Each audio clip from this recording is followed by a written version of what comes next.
I know he's newer to the game, but just to show him a little bit of a technique, and I know he has an editor who he's already given me a recommendation of, but this is how I'll let you take your sip first, and then this is how for my editing purposes, even though I just learned the sequence, but we're never gonna mention that. We just do a little shake like this. I like that. We just hit a little shake, one of those, and then I can just have everybody lined up. Know where we start. That's perfect. All right, y'all. We have Andrew Giancola, podcast legend, and we're just thank you for coming on. By the way, thank you so much for having me. This is awesome. We're pumped. This has been probably the #1 influence in actually making the Addict Podcast come to life. Remember, we met him initially because he owns a pickleball facility down by Oldsmar. And, he told us that everybody stops at the 19th podcast. They don't make it to 20.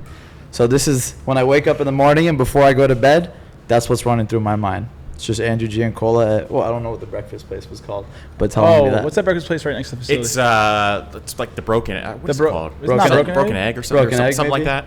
Or maybe not, I don't know. I got a question. If that was his intro, now if you were introducing yourself, seeing as you know more about yourself than we do, and you know more about podcasting than we do, how would you make that introduction?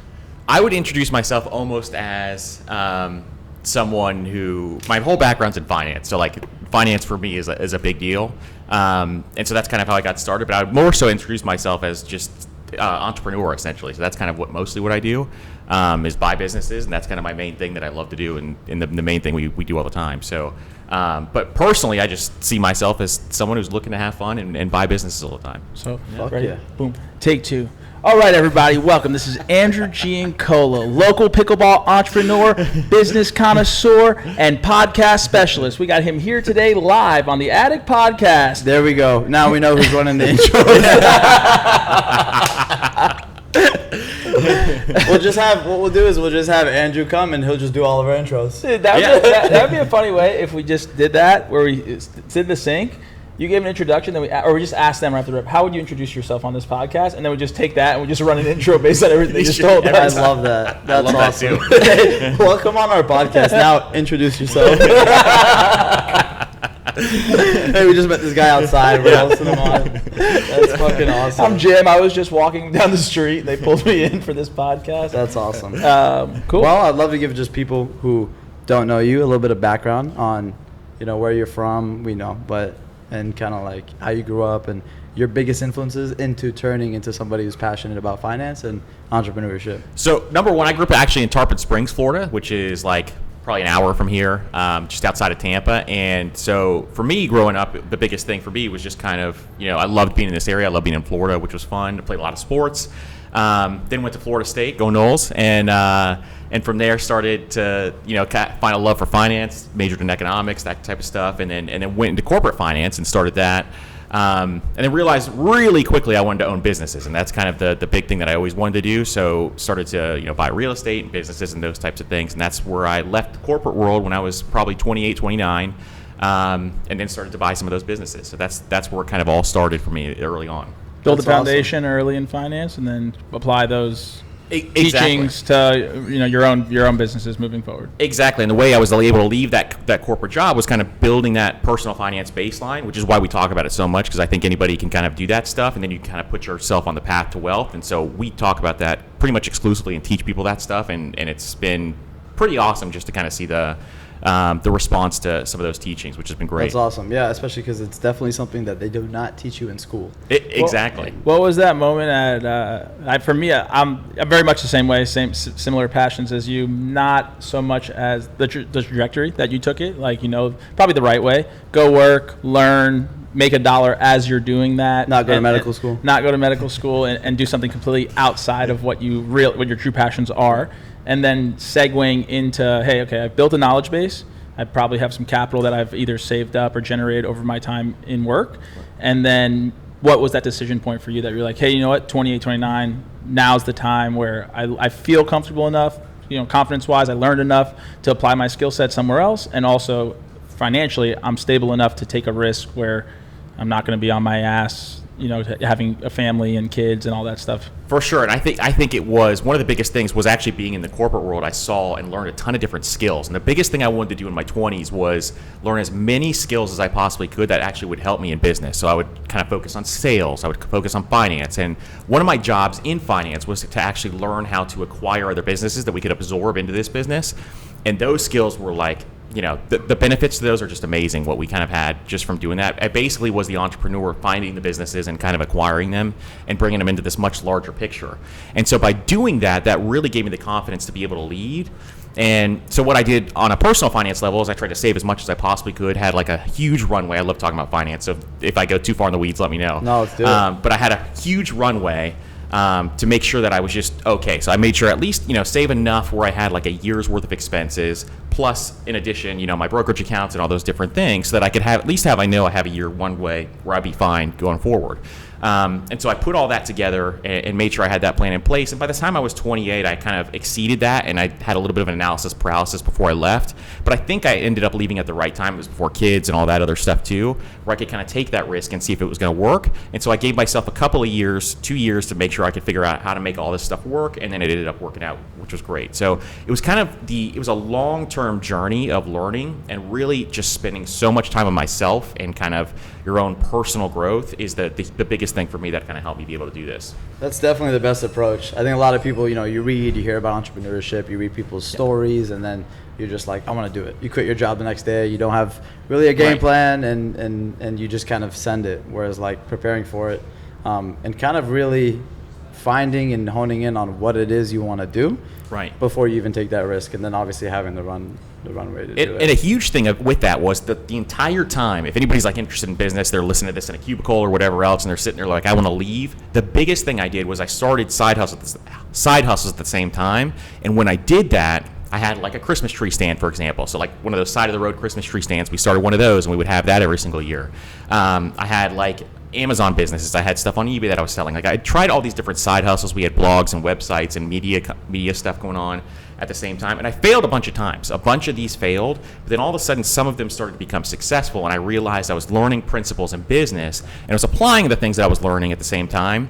And, that's when I felt I was confident enough to kind of leave and be able to kind of go forward. Because then I understood, here's some of the steps you have to take. Whereas if I left when I was, 22 or 23, I probably wouldn't have been as successful as later on when I left. That's awesome. Most important, be able to diagnose those failures, which is tough when you fail, because you're like, I don't want to think about it at all. Like I want to push that under the rug and keep going, try something new. But realistically, like that's where you gain your biggest learning lessons, is when you actually go out, try something, get knocked on your face, get up, look at what you did, pull the good, pull the bad, and move on to the next thing. So. Exactly. It's piece by piece. Those failures, if you learn from each one of those, it's one of the best things that you can do. Yeah, I mean, harness that failure. That is how you learn. You'll always learn more from failure and the negative. Yeah. And those lessons will hit a little harder. I've failed a shitload. I mean, that's what I was telling myself before Addict. It's just like everyone's like, oh, yeah, it's successful. This is like, yeah, really. This is a culmination of 1,000 failures. Like, everybody forgets, or at least now it seems like for me anyway, like they forget,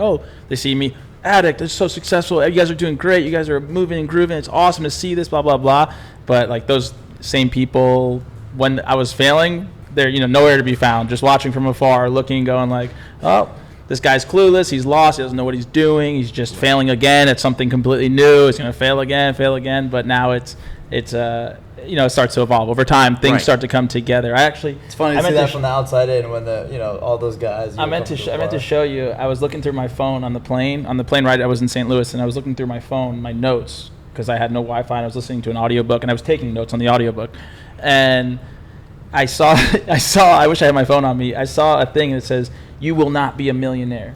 And then I opened it, and it's like, "You will not be a millionaire," in quotes, my ex-girlfriend Haley Reese, and the date, like 7/28/2017. And I was like, fuck yeah, I'm glad I wrote that down. Those grudges drive me. I do the same exact thing, and I know like Michael Jordan and like all these people do that, and those grudges like drive me so hard for something. I have like a list of those things that like just early on that I had that I put together, and it probably makes me like crazy. I don't know. No, that's awesome. But those are the things that kind of like help drive you a lot of times, which is cool. It's great to write those things down, I think. Yeah, it's just perspective too. Yeah. Like you could be either like, shitting on the thing, or just put a bunch of negative energy towards it, or use it and harness it. And like that goes towards jobs, right? It's like you definitely want to use something as a medium to really kick off. Right. But at the same time, it's like you had a great mindset. You're like, I'm going to leverage and learn as much as I can while I'm on this job and take advantage of the experiences, learning about structure, and then also start these side hustles so I can learn and then, find something that I could probably kick off and transition to. And that's called risk mitigation, everybody, and opportunity cost.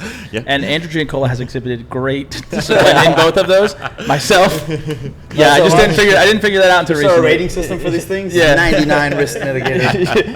Exactly. That's awesome. Honestly, it sounds like a nice way to do what you did to get where you are.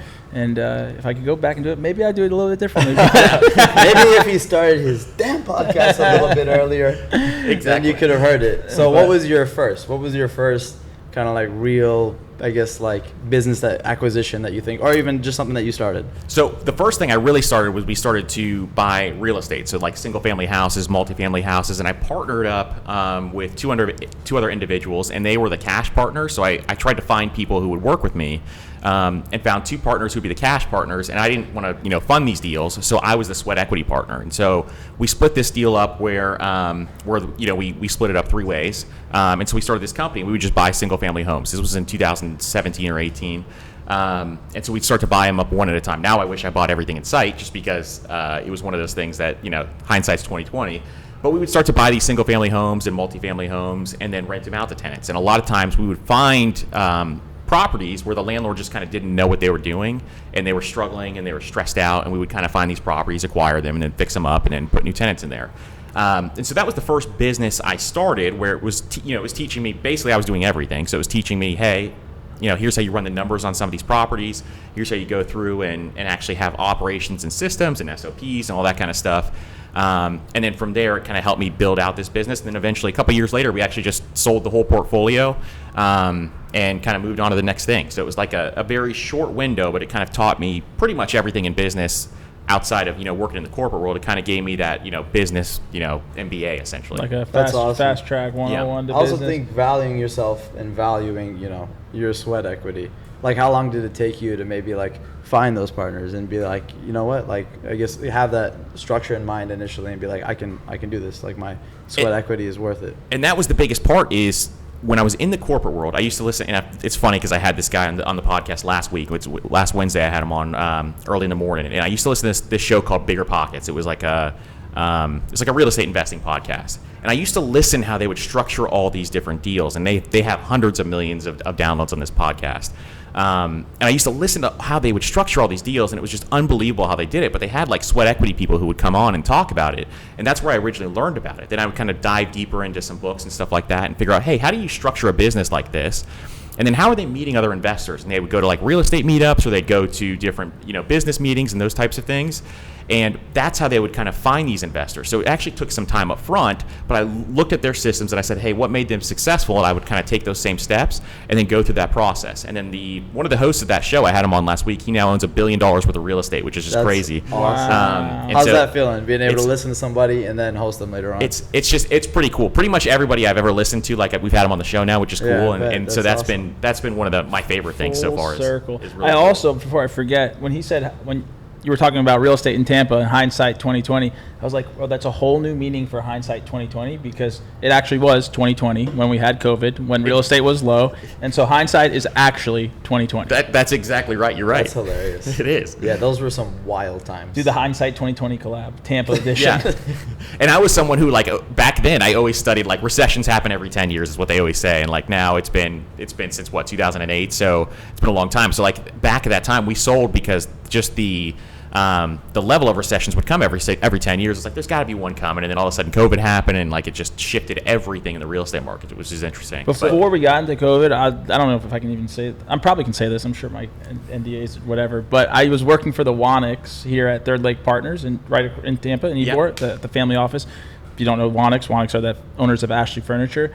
And before COVID happened, before anything happened, they pulled us into an office with Ron and Todd Wanik, the founder and the current CEO. And they were just talking to the analyst group, and we were chatting about some of our investments, this, that, the other. And they asked us, really like eerily now in hindsight, what's about black swan events, and do we think that there is one on the horizon? We knew nothing at the time. I don't know if they probably know because they have factories in China, so ahead of time they probably saw some things going on to question us, and they were just kind of asking us about our investments and like. But that was just something that came to mind, like, oh, it's cyclical. These black swan events or these economic booms and busts are cyclical, but they knew definitely ahead of us. So and I was going to ask you, like, knowing recessions and kind of patterns is one thing, but at that time, had you put a lot of thought towards black swan events, or even knowing that they say a pandemic like that happens once every 100 years or something? So I think about that all the time, and one big conclusion that I've come to, because I've gone back and studied it, and we talk about this on like my show too, is really nobody that I can see, except for some really wealthy people, will have some kind of understanding of some specific things, but really nobody knows what's going to happen. Like the mass 99.9% of people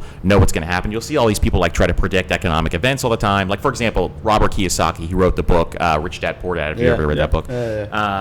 So he predicts like once a month there's a recession coming. He's been doing that for like 12 years. And like people will panic and they'll freak out and they'll listen to something like that. Where really, if you look at it, nobody has any idea what's going to happen. And so you just got to focus on the things that you can actually control. And then from there, you can kind of go forward. So if a business deal makes sense for you, it's kind of like, don't wait for the recession. Just kind of wait for, in that scenario, does that make sense for you? Focus on the thing you can control, look at the numbers, run the numbers, make sure it works. And if it does, then go for it. I mean, that's kind of how I've come to think through this. I used to day trade like early on when I was in the corporate world, and like I just remember they would have all these technical indicators and all these different things of trying to predict what the stock market's going to do, and it just doesn't. None of it translates at all. That's people who like to gamble and just tell themselves that they're investing. Yeah, exactly. Like nobody's making an investment in a daily basis. Like you are just taking 15. an educated gamble. That's what you're doing. Exactly. And everybody can tell you when to get in, and nobody can tell you when to get out. And you always get out too late. I remember when I was 15 or 16, I got into day trading, and like I was on a very much, I think before it came out, but like Wolf of Wall Street, get rich quick mindset that a lot of people tend to have when they're young. And I remember I started with $1,000, and then I doubled it in like a week, and I was like, Mom, I'm gonna drop out of high school. So now I'm sitting with I'm just literally gonna 2x until I'm fucking a millionaire. I'm on top of the world. I'm on cloud 9. I got 2K now. I'm like 4K. Then it's gonna be 8K. My life's about to get crazy. And then the next week I lose it all. I was back to zero. He was back in high school. Exactly. And then somebody I remember shortly afterward was like, you should read Warren Buffett. I'm like, no, that's fucking boring, man. They're like, I mean, do you know how much he's worth? And, they showed me. That's why I'm discovering Warren Buffett and stuff. And I picked up one of his books. I forgot what it was. And then I learned kind of like some basic principles. It doesn't sound sexy when you're young, but like buy stuff that you never want to sell. Yep. I'm like, what? Like, how you can make money? That was my mindset at the time. So Warren Buffett's like my hero. He's like the guy I talk about all the time. And one big thing with him is just like buy and hold long term. He would never try to predict a recession or anything like that, which is so interesting for most people, because you can apply it to business and all these different principles. And anybody listening, like if you want to read a book about Warren Buffett, there's a couple of them. But my favorite one that nobody talks about is called The Warren Buffett Way, and it actually analyzes each business deal he ever did, like across his entire career. And it's fascinating. Just like he talks about reasonings why he did it and all that kind of stuff, which is cool. And then his business partner is Charlie Munger, who is a guy. I know, it's R.I.P. And Charlie Munger has this book called Poor Charlie's Almanac. And the book, that's my favorite. It's amazing. I just read it. Yeah. I read it like last month. Yeah, it's amazing. It's not cheap. I think it's like $100 at least back when I bought it. It's an expensive book, but it is worth every single penny. Like it is. He is honest. That's my next question would be like, who. Like they were a great tandem duo, but I think Charlie gets looked at a lot less. I think he was really a bigger part than almost Warren was. Like Warren, he got kicked off, and I think Charlie was like really the brains around the operation for a long time. He's a very, very, very intelligent human being. 100%. And I think even Warren kind of gives a lot of his credit to Charlie, just because Charlie's like probably the more wise of the two for sure. And then Charlie kind of keeps Warren in check a lot of times. Warren's just like the jolly guy that I think the media just loves to talk to. I was going to say he's like the brand. Yeah. Exactly. And Charlie's on some Andy. Andy is Andrew's father. I know it's confusing. We also have Drew here. But he's definitely the more behind the scenes guy. Exactly. Yeah. And that's a big thing overall, is like it's cool to watch those tandems for sure. And honestly, it's so nice having to deal with multiple Andrews at the same time, having to deal with multiple Nicks in the office every single day and being part of that. That's why it's easier, because we haven't found a solution for you, but we kind of broke it down to Andrew, Andy, and Drew, so that works. Exactly. Yeah, well, let me know how Andrew and Andrew. That's like let me know how you break down Nick. This guy's N, Knee, and Nick. We got skinny. We got 3 nicknames. We figured we'd do skinny Nick and thick Nick, but like then what happens if he loses weight, right? Where are we at then? Exactly. Then we ruin the name. It's about my ass, not about my weight. Okay. Earned cake. Earned cake. Yeah. I think the best thing about that too is like, especially when you beyond reading and learning from these people, is like you see dynamics between people and you see what it's like to be able to, even beyond who had more impact, whatever, but like they had very much so aligned and complementary skill sets, obviously, and they were able to kind of build a team and build an empire working together. And I think being able to find that person or those people is like, I wish it for everybody. Do you do what you do solely, or do you have a partner like a right-hand woman or man? So my main business all my main businesses I do by myself. But just doing like the facility, for example, is the first time I've had like a true partnership outside of the real estate stuff. And I honestly think it's amazing to have that partnership if you're buying businesses, especially in industries where, it's something that you haven't done yet. But if you're like creating your own thing and starting it up, I think it's fine going solo because you're learning along the way. But I think for a lot of things, this partnership has made it a lot easier on me, at least, to operate in that. Partnerships are definitely it's like a double-edged sword. Like they are, when they work, they're amazing because you have someone to celebrate the wins with and stomach the losses with and talk through things if you have a well-defined working partnership. But on the other hand, when you're solo, if you're confident in your skill set and your ability to make decisions and move, you don't have to necessarily answer anybody. You don't have to deal with any part of the relationship of having a partner. You get to kind of make those decisions on the fly, move fast, get things done, take responsibility and onus for every action that you make. So have you felt that as an entrepreneur? So like I see both sides because I own businesses in both directions. And the cool thing is like when you're solo, like you're saying, you can move really fast, like you can just really quickly. But the partnership is amazing because you can kind of make decisions together. It's almost like a marriage. I mean, you guys know more than anybody probably. You guys are married. Yeah, and, we are. Yeah. So it's more so like being a little hoe. Yeah, exactly. That's facts. And it's more so like you can do collaboration, but also you can operate in operation intensive businesses. I think it's helpful to have these partnerships because it's tough if it all falls on you. Like we're open, at the facility, we're open 5 a.m. all the way to 11 p.m. You'd just be getting phone calls all day if you were trying to operate 100%. Solo. Especially when you're doing multiple things too. Exactly. So there's a lot of things going on at the same time. So for me, in that, I've seen both sides, and I love like the differences. If you have a really operationally heavy business, I think it's worth having a lot of partnerships, and there's a lot of scenarios where it's worth having it anyway. But if you're solo and you need to move fast, then it might be more helpful just to run solo. That's a great take. Yeah. What are your main focuses now as an entrepreneur in terms of what you're currently doing and maybe what you want to get into? So right now, a big thing is kind of growing some of the current businesses. So the media side business, we're trying to grow in a lot of different ways. One of the things is we're creating a bunch of like financial education curriculum, for just like adults who have started their adult life. But in addition, we're working on stuff to put into schools and stuff too. So we're going to be like doing personal finance curriculum for high schools and middle schools and elementary schools because now they're introducing it a lot more. And so we're doing a lot of that kind of stuff, which is going to be cool. Exactly. And it's like a passion project almost for me because I'm so passionate about this stuff, and so every single day it's amazing. So I spend a lot of my time working on that kind of stuff and putting out a lot of that side of the business.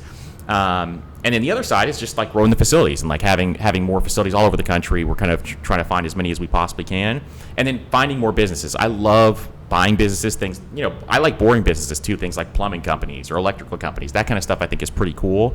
Like recently on the show we had a girl named Cody Sanchez. I don't know if you guys have ever heard of her, but she talks about like buying boring businesses, and I think she has like 30 or 40 of them.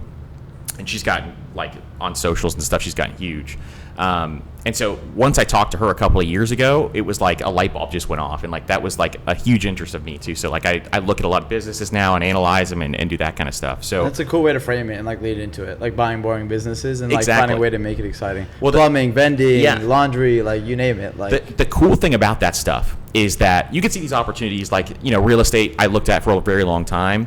But I'm very bullish on boring businesses because the baby boomer generation is all retiring. And a lot of them own 60% of the businesses out there, the small businesses.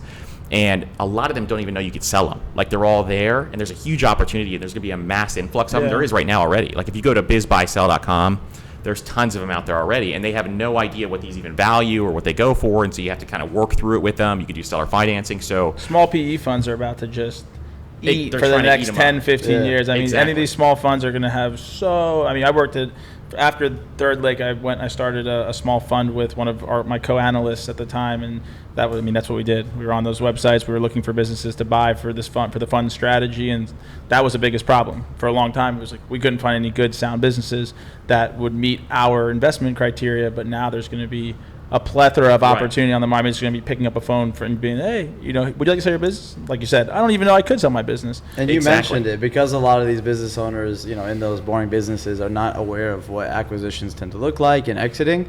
I mean, like my last business partner on my last venture, he was huge on vending. I mean, that's essentially what we got into. A little background was crypto ATMs, Bitcoin exchange, that kind of thing. And for him, it was like vending crypto. And I was like, oh, that's brilliant. But like in vending, he was able to acquire multiple lines at like 1 time's earnings. So to be able to go and pay off a business in a year and then profit and be able to hire one person to manage a route, like it's huge. I mean, it's awesome. It's massive, and I that's the stuff I love is kind of thinking through that, because I think there's a sweet spot like you're talking about where PE's coming in and they're buying, they're probably buying 5-10 million and above, depending on what their criteria is and how big they are.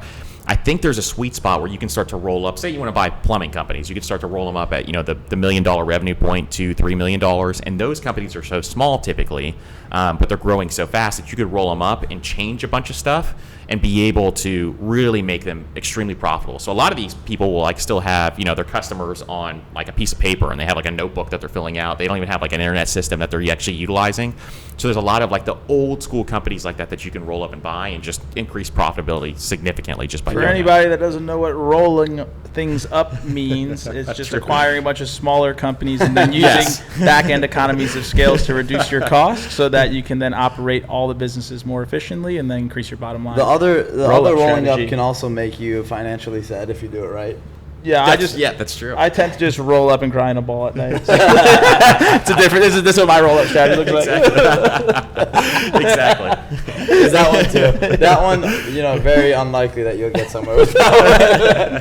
That one will put you in the hole. That one will put you in the hole. But cool. So you want to go to the podcast? Why don't you give a little introduction of your podcast? I know people on our podcast, the 17 that are watching out there. Yeah, you probably don't know, but his podcast is sick. 125,000 counting. Whoa. I love it. So my podcast is called, it's the most generic, boring name as possible, but it's called the Personal Finance Podcast, and we literally talk about personal finance. And so if you just type finance into your podcast player, it should pop up, and it's one that we talk about pretty much everything in finance. We also get into some of this business stuff sometimes too, which is fun. Those are actually becoming some of our most popular episodes, so I probably got to talk about it more. But that's what the show is about, is just kind of teaching people how to build wealth, and starting from a baseline. We have systems like, here's exactly what you do, step 1, step 2, step 3, and kind of go through each one of those. And so it's something I love to do, and we get messages every single day of people saying, like, you just clarified it for me and changed my life in terms of my finances. So we love doing it every day. That's exactly. Awesome. A little birdie told us you might, be heading towards the top of the leaderboards in financial podcasts. So I was just wondering as to, how many years have you been doing this? And then how has that growth been? Like, obviously you didn't go from starting to shooting to, up there in the rankings. And then, hey, are we going to see you in the next couple of years take over that number 1 spot or what? That's the hope. So we started kind of in 2020. We started during COVID, and it was a time where I couldn't leave the house. So I was like, let me just start this podcast. I always wanted to do it just to help people. And so I started it with 0 expectations. And I remember my first episode, I didn't know that you could like cut the episode up, because this is how much I didn't know. So my first episode I did 40 times, because I thought you had to do it perfectly all the way through. And my shows, if you hear it, it's very tight, and I try to make it like, you did like actually 40 times. It. So I actually did it 40 times because I didn't know that you could just like chop it all up. And then the last one I was like, forget it, I'm just gonna quit.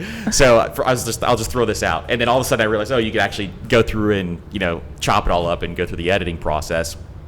And so from there, like the first year, we probably had just a small amount of listeners. And the stat you were saying early in the show is that 99.5% of podcasters quit after episode 20. And so that's the stat where, like, if you can get past that point in time, and then you'll start to get a rhythm and start to get it rolling.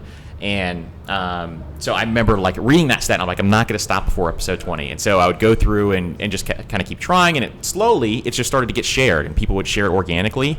And so over time, we started to just kind of grow. And I think by year 1, we had something like 100,000 downloads or something like that for the whole year. Awesome. And then, but it really took like 6 or 8 months to even get to that point. And so now we started to grow a little more, and it's all organic and kind of moving up the charts and things like that. Which has been good, but now we have 500,000 to 1 million people that listen every episode, and it's been awesome so far. So that's awesome. kind of the difference. It's slow trajectory of growth every single month has been what we've been trying to do. So we were 1 and 2 with Dave Ramsey recently, which is like what I always wanted to do, and I have like his personalities and stuff on my show all the time. So it was fun. I was kind of making fun of him that we're going to try to take that spot, but we'll see. Yeah, take that spot. That's awesome. Do you ever get noticed like in public? People are like, oh, Personal Finance Podcast, that's you. It's happened a couple times lately, and it happens. It usually will happen, like if we wear our hats. I think people don't recognize me in person a lot because they just don't see, because I'm on a podcast, so a lot of times like we don't do a ton of video. Now we do a lot of video, but early on we didn't. But now like when we see our stuff, I get recognized a little more, which is funny. So that's awesome. And it's always weird. Is Irene like, oh yeah, that's my famous husband? Yeah, she thinks it's funny, which is like that's awesome. So you started doing mostly like audio? So yeah, I started audio exclusively, and we didn't start bringing in video until like 2022 or 2023, 22, and then started bringing in video like slowly, and then now we do a little more than before. But just built like your beautiful studio here. We just built out a studio that we're gonna be launching in the next month or so. That'll be and on it the rotates. Show. Yeah. So he's got different. Tell us a little bit about that. I built these walls, and I saw it on a YouTuber, like a big YouTuber do this. I built these giant walls out of plywood, and so they look just like this. They actually, like, they have these slat boards on one side, but they're all black. And I put them on wheels, and then you can roll them and turn them around, and you can have a different background on the other side. So like I have 4 backgrounds in there, plus 2 more on other walls. And I'm gonna build a third one, so I can have 6 backgrounds where you just shift it around and keep moving them. We can put your TV on the. Yeah. We can put your TV on the backside. Where? On the other wall. On the other wall. Yeah, perfect. You can move it around. I went to war because he wanted to put a TV in the wall, and I wanted to put a sign because I thought it'd light up the place, kind of be like a heart of it. And we know who won that battle, but like this can be compromised. You can absolutely do it that way. You could even do it like in these spots if you wanted to move them and move it around. But it's cool because you can change your set like all the time if you want to. That's sick. Would you do that depending on the guest or what the purpose was, or just partially to spice it up? Some of it thinking through, like when we do TikToks or Reels or that kind of stuff, I just want to switch the background all the time and move it around, and YouTube videos like we're starting to do those too. And so when we shift it, I'll just for something fresh, I guess, is kind of the thought process. That's cool. This is how thought process at Addict works. Because my first thought when you told me he had a rotating podcast studio was like, oh, sick! We can get a platform that rotates inside the office. That's what I told him. and then we can capture the whole facility in the shop during a single episode. That's really what I asked him. I was like, sick. So like the floor moves. It's like futuristic. Yeah, that's hilarious.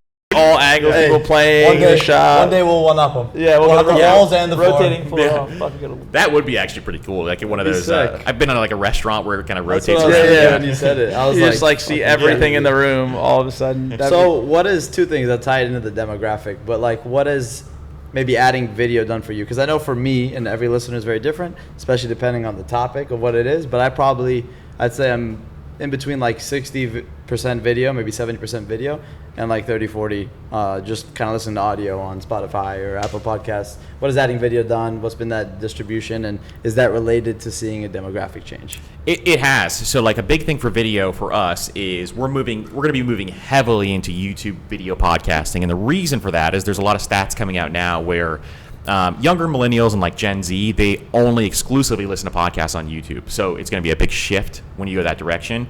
Whereas like older millennials and some of the older generations listen either on Apple Podcasts mostly, but now Spotify is taking more of a lion's share for a lot of people.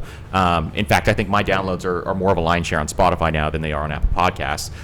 And video has really helped us just in terms of like credibility. They're like, there's actually that guy's face is actually there. And then it's helped us like on the social side too, like on TikTok and stuff like that, where we tried to grow some of that stuff. And you get a lot of hate on social media and all that kind of stuff, but at the same time, it's been good. That's all good fun. Yeah, it is. It's hilarious. I think it's funny. We've only got limited hate so far, but I know it's coming. Yeah, because we're slowly getting more and more controversial.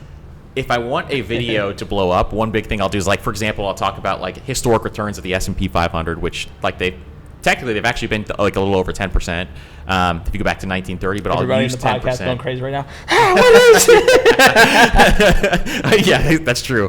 But usually I'll like make a slight shift of those, and then people just like lose their minds in the comments, which is like, That's fucking awesome. Like the shift in percentages? I'll shift it to like 10. If I say 10% instead of like 7 or 8, because like people want you to say the conservative number of 7 or 8. If I say 10, they just lose their minds. I'll send you examples. And It's then fun. you'll tell them I like, see. yeah, but this is dating back to like 1930 or something. Exactly, yeah. So we'll talk through that. So there's little shifts you can make, and if you tick people off, it'll go viral every There's time. really just such a few little things that we've done that have really been controversial, but we made a video about the Eula paddle that got banned. Oh, yeah. And like what it's like playing in rec when somebody still wants to use the Eula paddle, and the comments were hilarious. Oh, It's the best. people think you're so serious about things. It's so funny. We should just start doing that with all our products. Like, he's standing in the kitchen. Why is he doing that?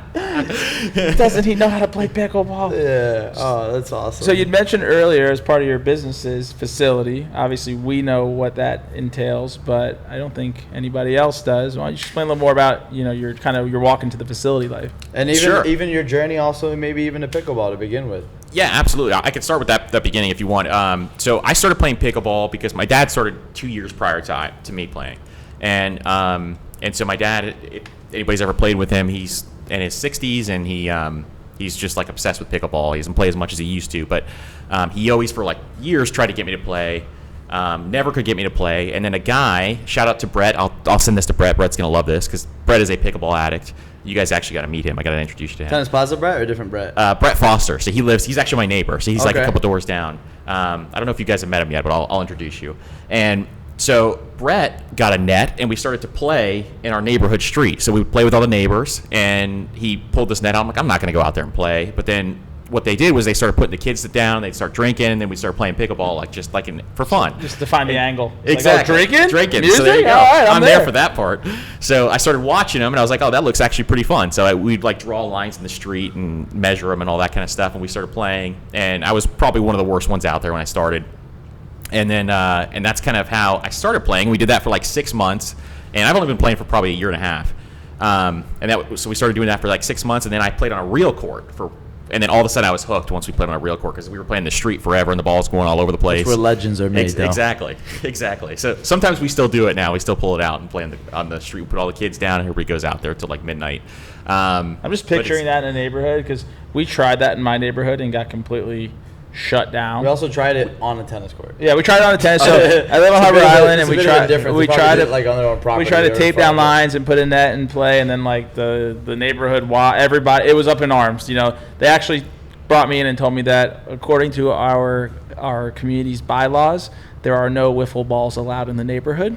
Really? That's what someone threatened me with. And I think I looked at them and I said, "How stupid do you think I am? Do you really think I think that there are no wiffle balls allowed in this community? Like, come on! I know I'm out here like dressed goofy, whatever, playing pickleball, but like really, like Show me the fucking bylaw. That's what I told her. She said, "Yeah, we could send you the bylaws." I'm like, okay. And then I put it in ChatGPT. I said, "Hey, look for wiffle balls." It's like zero found.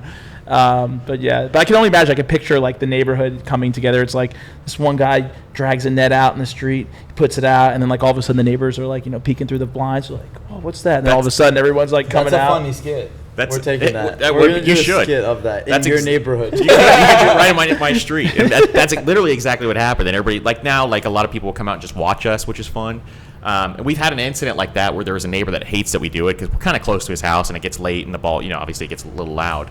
And so one day we actually started playing the day before we started to go to real courts, and we play on a side street. So like he tried to drive on the side street while we were playing, and that's in the middle of the street, obviously. And he's like, "You got to move the net. This is a street we can go through." I'm like, "You can just go around and it'd be faster than going through this street." And he's like, "No." And so everybody started yelling at him, and all the neighbors lined up in one line, like as one unison line, built to a not wall? let him to go through, which is like a whole that's thing. hilarious. So it was hilarious. Oh, really? You know what Yeah. we should do He was like a for male somebody- Karen, basically. Is what For it is. somebody who hilarious. a male Karen. For somebody who complains about the sound, you should just drop off a pair of noise canceling headphones at the door. That's true. Yeah, it's on Prime Day right now. Kill him Dude, with get kindness. Kill him with kindness. Exactly. That's awesome. So that's kind of how it all started. Then I started playing more and more, and now I just love playing, and it's been fun. I don't play as much as I wanted to, but then But that got us interested in pickleball, so that got us started there. And then the facility thing started with, so Eric, I don't know if you've ever met Eric, but Eric and Ben, his sons, Ben is his son, Ben Klaus and Kennedy Klaus, they started the facility back in April. So Tampa Bay Pickleball, which is in Oldsmar. April of 2023. Of 2023, yeah. That's so insane. It's just been it feels like a year. everything feels like it's been just live for a lot longer. Exactly, which is crazy. And they have you guys should have them on. They have an amazing story of how they started it. Basically, Ben and Kennedy, his two sons, were like, hey, I want to just start a business. And so they found the facility over at the flea market, and then they tell it way better than I do, but they found the facility over at the flea market. And then Eric wanted to kind of teach his son's business, and so that's why they opened it up. And they had no idea, what would happen. And then once they opened the facility, then all of a sudden they realized, oh shoot, I got to take this serious because there's people coming here, and this could be a real business. And so he started it, and then got to a couple of months and decided, hey, this is a lot of work. There's a lot of things I gotta look at here. And at the same time, we were looking to open a facility, so we were looking to find one. And just gotten like a conversation with Eric, and he's like, actually, why don't we just kind of collaborate, and we can bring you guys on board, and we can start to do some cool stuff together. So we came on board and bought into the business, and then that was in November of 2023. So that was like 7 months down the line, and he was happy because he didn't have to work so much and do all that kind of stuff. And then our goal was just to buy this one facility, and then I was going to look for more businesses and just kind of go from there. But once we started to kind of collaborate, then we saw, hey, maybe we could do some more stuff here. So now we're opening more facilities. So now we have one in Savannah that should open in the next couple of months. We have one in South Carolina that'll open probably right at the same time. Actually, they're going to be close. And then we're looking for more like in the South and all those different areas too. So we're opening one facility at a time. And the business plan kind of keeps evolving and changing, and didn't really expect it to kind of go this fast, but we're hoping to have about 5 by the end of the year is the goal. That's awesome. And I know we talked about it a little bit before, we started this podcast, but like, what is, whether it be F&B or programming or this or that, I have a little bit more insight, but what is, you think, the most important component to really nail down to successfully run a pickleball facility? There's a lot of things involved, and the hard part with facilities is that there's just so many different moving parts, especially if you want to do it the right way. So for us, we like to kind of make sure, number one, we want to have like a family atmosphere. So for us, it's almost like having more so, like we have our core group that's always there, and we kind of try to create that family atmosphere. But then in addition, we want to have, the right size, facility. We don't want to have these massive, giant facilities. That's just not our business model. And so for us, we're looking to have like, basically the same size as what we have now with a similar court size. Maybe we can have a couple more, and then kind of building it out that way. So we kind of like our structure and the size, and then we're just going to try to improve each one. So the first one, Eric just kind of, Eric and Ben and Kennedy, they built it out as, hey, we don't even know what this is, so we're just going to build out, bare bones facility, and then now we'll kind of improve them as time goes on. Which at very 7 months ago, it looked just like that. Exactly. It was like a straight shot, but it's fun to see. Like for us, it's fun as we work with different facilities and have different facility partners, like seeing everyone's structure and their layout and their dynamic and their programming and how it kind of moves and operates and who they cater to and how they cater to them. And it's honestly, I think, out of all the places we've ever been, like I cannot say there's two that I'm like, oh, these things are exactly alike. I was gonna say they're all such unique environments. They're so different. Between demographic, programming, whether it's membership based or non-membership based, amenities, what they have to offer, and you guys have crushed it with that. You guys have taken definitely a unique angle, because I feel like the majority of people try to go for that more membership based model. Right. And you guys have found a unique angle and approach. Exactly. We just kind of do it in a different way, and on that front, and like we just love the pickleball community, which is so cool. But each facility is a little different. Like Savannah is going to have 8 courts. It'll have 6 inside and 2 outside.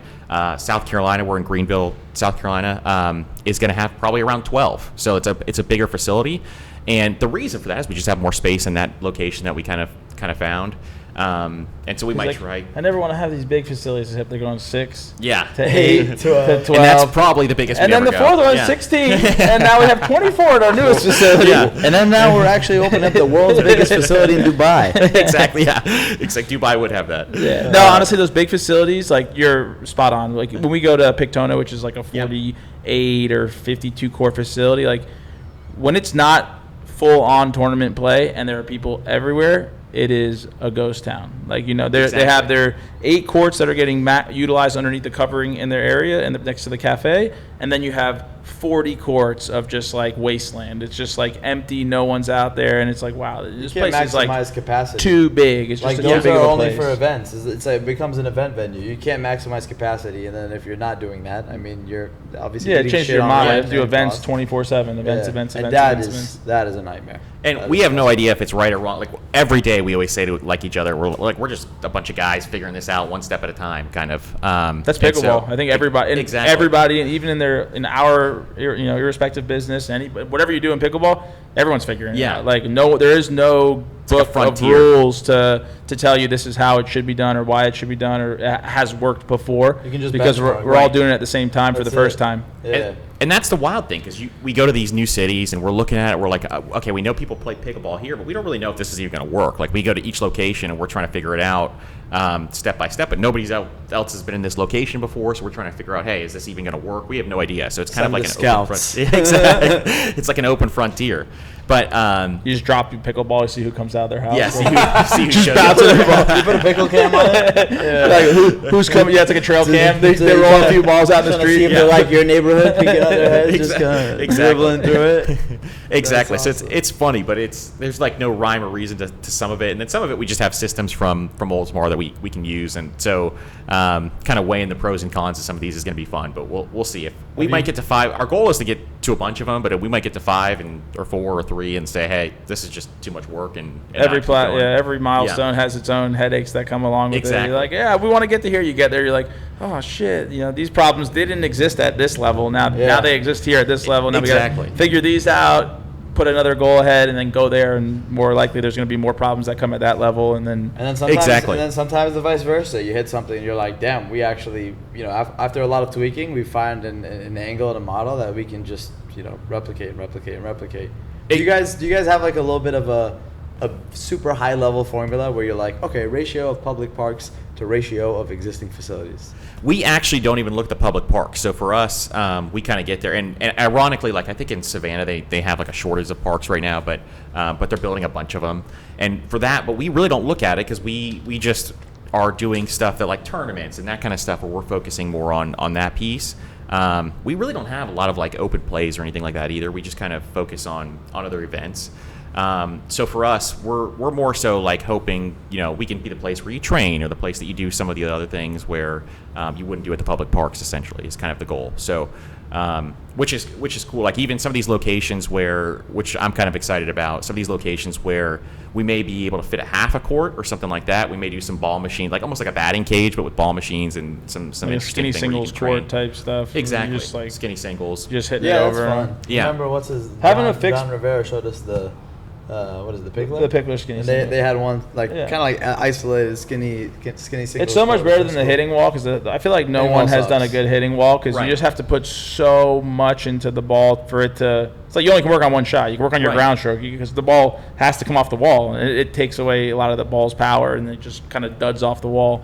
So Exactly. you really need a ball machine. You can't really just use a hitting wall. And that's kind of what I did forever. Is I used to hit off a wall, and I'm like, this isn't the same. And then once I bought the ball machine, I was telling you guys before we start. I don't know if we started or didn't start, but the ball machine's been like life changing for me. Like you can actually work on real shots, and it shoots out 600 balls. So like you can just sit there all day long, get 600 reps in if you want to. Picking them up is a pain, but it's honestly awesome. Like the ball machine changed my life personally as a That's player, awesome. just to be able to What utilize was the name of the ball machine? the Titan ball machine. So it's I'll like hit him up for a paid sponsorship. you right should. now. There you go. That's where to go. I got the guy's number. I'll give it to you. You Yeah, want give it to to us. know how we excel? We have to cut this off the podcast. We don't need to fucking work on the ball machine. We got to work on the ball picking up machine.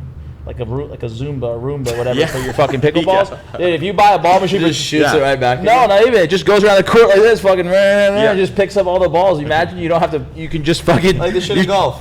You don't have to pick it up. Like Mid game, this motherfucker's think coming about back to work 'cause everybody's they did pain that. point. They got machines that shoot Yeah. 300 balls, but they got to go pick all those balls up. Imagine if you didn't have to pick the balls up, and all you have to do is have the fucking thing going Light right up around. Dyson. We'll start there. Yeah, This Collab. thing's got like I have to tube each one, which is so it's like and it only holds like 20 it 20 only- balls, so you got to go around fucking That's the 12 most annoying times or part. whatever. It's the cycle, right? You get a nice little session 60 in, but it's hard to get into a flow because then you got to go pick them Yeah. all up and whatnot. And the cool thing about I don't know if you want me to keep going on this ball machine, Yeah. but the cool thing about it is that it's got an app with it, so like it's similar to like with like the Ernie, but it can do way more than the Ernie can. Like the app, you can set up your own drills, and you can do like play sequences. Like so, for example, if you wanted to do drive, then drop, then start dinking with the machine, like you don't have to move the machine. It goes on the baseline at the center line there. And it doesn't move the whole time, so you don't have to move it around or anything. It stays in one spot, and it can do any shot you want it to do. And the shot is perfect every time. That's sick. What happens when you want to do a marketplace for where dinking? coaches You have to can put it on the other side of the court. You can leave it right there, and it'll do a perfect dink. I don't know how it does it, but it can do a perfect dink like right to you, which is and then you great. just go across with it. Exactly. You just go across. And then you can share drills with each other. So like oh, you can. Yeah, which is really cool. So like that John Giancola guy, have you guys seen that guy on YouTube? Yeah. He has like a bunch of drills that you can like use a QR code, and you can just He's a scan Florida it, guy. and then you can start doing his drills. And so like if I wanted to show you the drills that I do, you can do it. I've put the kids on it, and like the kids will be it hits like a perfect softball to them, so they can hit the ball back over the net. And so there's cool stuff you can do with it. I get crazy with AI too. It's worth every penny, honestly. They're like $2,200 new. He gave me J.W. Johnson's one. He couldn't figure out the technology, and so he's like, "I'll just give you this one for a discount." And then and so I have J.W. Johnson's sheet, which is funny. Awesome. Hopefully the hands rub off on you. Yeah. Exactly. The stiff arm. Yeah, right. There you go. Yeah, he's like a robot. A fucking 2-pound paddle. Exactly. Yeah, all let it up all the way around. But it is really cool, like the way that it works. So if anybody's looking for a ball machine, it's a cool one to look at. You could use my code, the Financial Podcast. Actually, I think you gave me a code. I don't know what it is though. Oh, that's awesome. That's cool. Yeah, we'll have to check it out. I've been telling them to get one here too. Yeah, it's just for like even if you want to, because I know we're having a third baby, so I know when that baby's gonna be born, I'm never gonna be able to play. So I got the ball machine honestly to be able to like just go play when I wanted to. Because you can't coordinate with people. You're having a baby? Yeah, in October, so we're having our third. Oh, you're having a baby. Yeah, well, this is our thank you. This is the last one. Sick. This is the final. Is it a girl? It's a girl. Yeah. Oh, did you say that? You got two boys, right? You said that in the prior one. So the prior one, I said we'll see. If it was a girl, it would be the last one. And but my wife wanted a girl really bad, and so I wanted 2, and she wanted 3, so we're having 3. But so I wanted to. She went there, so we're having 3. That's how it goes. But I'm excited because I'm excited to have a girl, which is gonna be fun. But she's due in October, so yeah, that's awesome. Congrats. Congratulations. How many brothers do you have, by the way? What? Just 2 sisters. So, just 2 sisters. And I'm the oldest, so they're both younger than me. And then one she was like an art major, and she works on Wall Street, which is weird. And the other one is like she works in aesthetics, so she has like her own aesthetics company. Local? Yeah, she's in Tarpon. She's just opening it in the next couple of months. Oh, that's awesome. Yeah. Are you guys partners in that? I have told her that I will open a bunch more of these like immediately if she wants to. So that's what kind of might be the plan. Such a sick. That's so dope. Yeah, so that's kind of that'd be goal. awesome. Yeah, because I think they're very easy. Like systematically, they're pretty easy. They are. They're very. Yeah. They're very. My buddy has a practice in. I went to medical school, so my buddy has a practice in Puerto Rico, and he absolutely crushes it. And before I started Addict, I was like, "Yo, if you want to do this in the United States, like, I got the groundwork there in the United States. Like, I have the medical knowledge. Like, you just got to come do the training, make sure we have all the suppliers, but." It seems like a very plug and play, like it's like marketing services. Is like, look at businesses that are going to be around forever. That things that people are going to want in 10 years, in 20 years. Botox. Exactly. I mean, Gen Z is getting Botox now, which is just so it's like you get like 1,000 square feet. You just set it up. You put in a appointment scheduling thing on there. You get the staff, and that's it. I mean, it seems like it's pretty easy. Practitioner, front desk, and we need a mid-tier category. So you have your boring businesses, you have your pretty exciting businesses, and then you have like your exactly. What's the middle space called? Exactly. The practical business. That's your next podcast. Yeah, exactly. Practical businesses. That's awesome. That's sick. That's cool. Yeah, it's always got to be, hopefully one day I can do it with my sister as an interior designer. But it's definitely got to be cool to be able to do something like make an impact or scale something with a sibling. And that one's gonna be fun. She's the smartest one out of all of us for sure, and so she'd be great to do it with. So it'd be fun if we could figure that out. But that's dope. I want to give a shout out to Andy too. Yeah. Andy is an awesome human being, his father, and we met him and he made a wild introduction where we often have a habit of not saying no to things, and in a very exciting space like pickleball, it becomes hard sometimes where people are pumped up and there's opportunities. Hey, let's do this, and it's sometimes easy to get distracted. So on a big wave of really kind of crushing it, saying no, we pull up, drop off as they're one of our partners some product, and then he's like, you guys thinking of making shoes? And I look at Nick and we're like, no, Andy, it's our dream, but maybe in like 2-3 years, let's have this conversation. Well, he's like, I know a guy that makes shoes. I'm going to connect you. And I was like, fuck. I love it. He made an introduction. Things got a little wild that day. We get a car accident on the way home. As soon as we get back to the house, I hop on the phone with a guy named David Bond, absolute legend, great human being, made a massive impact in sneaker wear, and get connected with his partner, Aaron Cooper, who was the first intern ever at Nike. Design intern ever at Nike. I always like to gas it up a little bit. And now we're looking to hopefully partner up eventually and make a line of sneakers. Someday they'll say, and the rest was history. The rest was history. I am so excited for that because pickleball shoes, and I don't know if you want to go on a tangent here, but pickleball shoes are like, I think they're the worst thing in the world right now. They drive me crazy. And I've actually switched for the time being until you guys come out. I've actually switched to basketball shoes, like low top basketball light shoes, which is it's been way better. They last longer. They have more traction. All that. I use the Way of Wade, like Dwayne Wade's that's company. Sick. Way before we met them, I was actually, because I don't know, when we were balls deep in product development and manufacturing, I saw like Ling Yang, whoever produces their shoes, and I saw the Wade shoes, and I don't think the brand is that popular, but I was like, that's got a sick, like, futuristic, cool, unique aesthetic to it. Exactly. They're good shoes. They're awesome. They're the lightest shoes I've ever, like, I've actually used like ASIC volleyball shoes, and they're lighter than those, and I've had them now for 3 times as long as any other shoe. Like, because I drag my feet when I play, so like when I do a dink or something, I'm usually dragging my foot. We'll just have to cut out the part where he says he hasn't played in 15 days. Exactly. I'm playing 3 times less, but they're lasting 3 times long. That's true. Yeah. In working with them, they've done things in, Aaron's done things in tennis with Serena and other people, but I mean, they've specialized in basketball for the majority of it. And in looking at tennis and how a lot of the shoes are overbuilt and heavy and built for like intense sliding and stuff, basketball was the next transition. We were like, lighter weight, especially low top. Like the first thing that I could think of is I used to play basketball and I always loved Kobe's, right?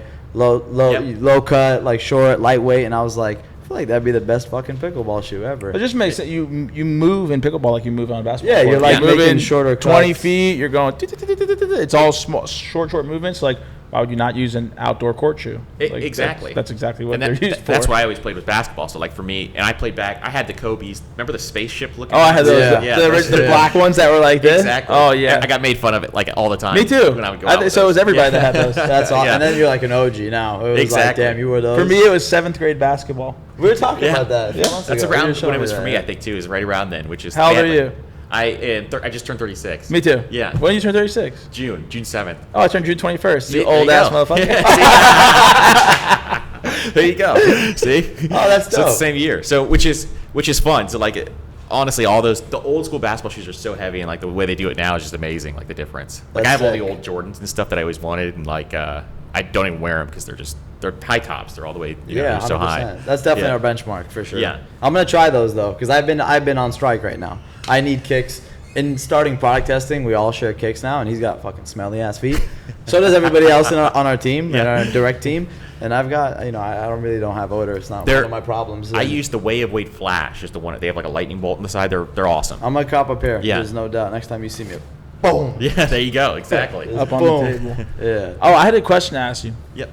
So we go back we just went back and forth on this, I think, last night. And for these podcasts that we've done to date, it's been very free-flowing, open format. There are 2 things that we've really hit on is like, hey, you got kind of who you are, getting to know that person, and letting everybody else get to know that person, taking some advice from what they've done, mistakes or successes, and then also how they've gotten into pickleball or what they do if they are in pickleball, which they just happen to have been all kind of in the realm of pickleball so far. But other than that, there's no structure. And so we go back and forth and we go, hey, do listeners want to have a structure in place where they know this is a reliable source? I'm coming to this channel to watch this video because I know no matter who the guest is that's coming on, I'm going to get this. I'm going to get 10 minutes of banter, 10 minutes of education, 20 minutes of storytelling, whatever it is. Or is that free flow, just, hey, it's just a bunch of guys or girls shooting the shit, getting to know each other, diving a little bit deeper than surface level? Is that something that you think, hey, you can run with that? So it depends kind of on your end goal. So one big thing for me, like in finance and personal finance, people come to me to kind of learn stuff. And so I structure it real tight. Like I make it sure it's as tight as I possibly can. My early episodes, I think, were like 10 or 15 minutes, but it was like really information packed. How long are they now? Now they're like closer to 30 or 40. Okay. And really, I like them shorter, like when I originally started, but now I have to extend them out because of ads and stuff like that. People complain there's too many ads if I have it too short that's the business side of it. But when I would, like in this kind of format, it kind of depends on your end goal. So if you guys want to have more conversations with people, I would definitely kind of keep it free flowing and just have an interview style. And you can have a little structure in there. I think that there's nothing wrong with that. You can play, games at the end, like your Mount Rushmores of different things. There's things like that you could do. And that stuff does, by the way, really well in social. What is that? So like you could do stuff like, hey, what are your top 5 paddles, and you do like a draft back and forth or something like that, or you could do like what are your top 5 favorite candy bars or whatever else. Like just you could think of way better stuff than that. I'm just thinking of it off the cuff, but and you kind of go back and forth, and those clips do really well on socials and stuff like that if you go through that. But if you guys do solo episodes between you two, like if you don't have a guest that week, then you can structure a little more. And I would do maybe some structured and some like a mix. Like if it's just you two, I would structure it. And then if it's you guys with somebody else, then you can kind of keep it more free flowing. That's a good piece of advice. And like for the majority of our goal, kind of like we were touching on initially before we kicked it off, is like it really is just to have a guest. It's really obviously not all about pickleball, but people that we've met along this journey, probably through pickleball, and kind of just talk about harnessing healthy addiction, entrepreneurship, startup, and all that. Just the journey is really like the emphasis. And in doing that, I think a lot of ways that we enjoy getting there is just kind of having a baseline, get to know you, and then kind of dive into some of the journey stuff. So that free flow conversation feels like the best fit. But in kind of diving into that, I also wanted to ask you is like, you did a great job, right? You call it a boring name, but you did a great job of being very descriptive of what it is and staying dialed in on that. So like people go to that for that reason. But in something like us, most pickleball podcasts are all about fucking pickleball, and quite frankly, they're pretty boring. And ours is definitely a little bit different, right? We have a guest from personal finance. We have a guest that does media. We have a guest that does all kinds of different things. How do you think a good way to like kind of like structure that is and tie it all together without just being, a little bit of a shit show or lost kind I think of the angle? way you guys have it is cool. Like what you're doing now is you're talking to different people, but also have some sort of pickleball reference or background. They're in the circle of pickleball. And I think that's helpful, but then also talking about some of the business side and kind of opening up what you guys are doing, I think is super interesting. And I think that's going to be helpful for a lot of people, like trying to start some sort of any brand in any industry is going to be helpful for sure. So I think it's really cool what you guys are doing, and then having that pickleball touch, people will come for pickleball too. But I know you guys want to do more than just that. You want to expand out to do more things too. So that journey is going to be kind of cool, I think, to watch. But I think how you're doing it is interesting to start. And if you think this isn't working, let's try something else out. Let's pivot. Go for it. Try a different way.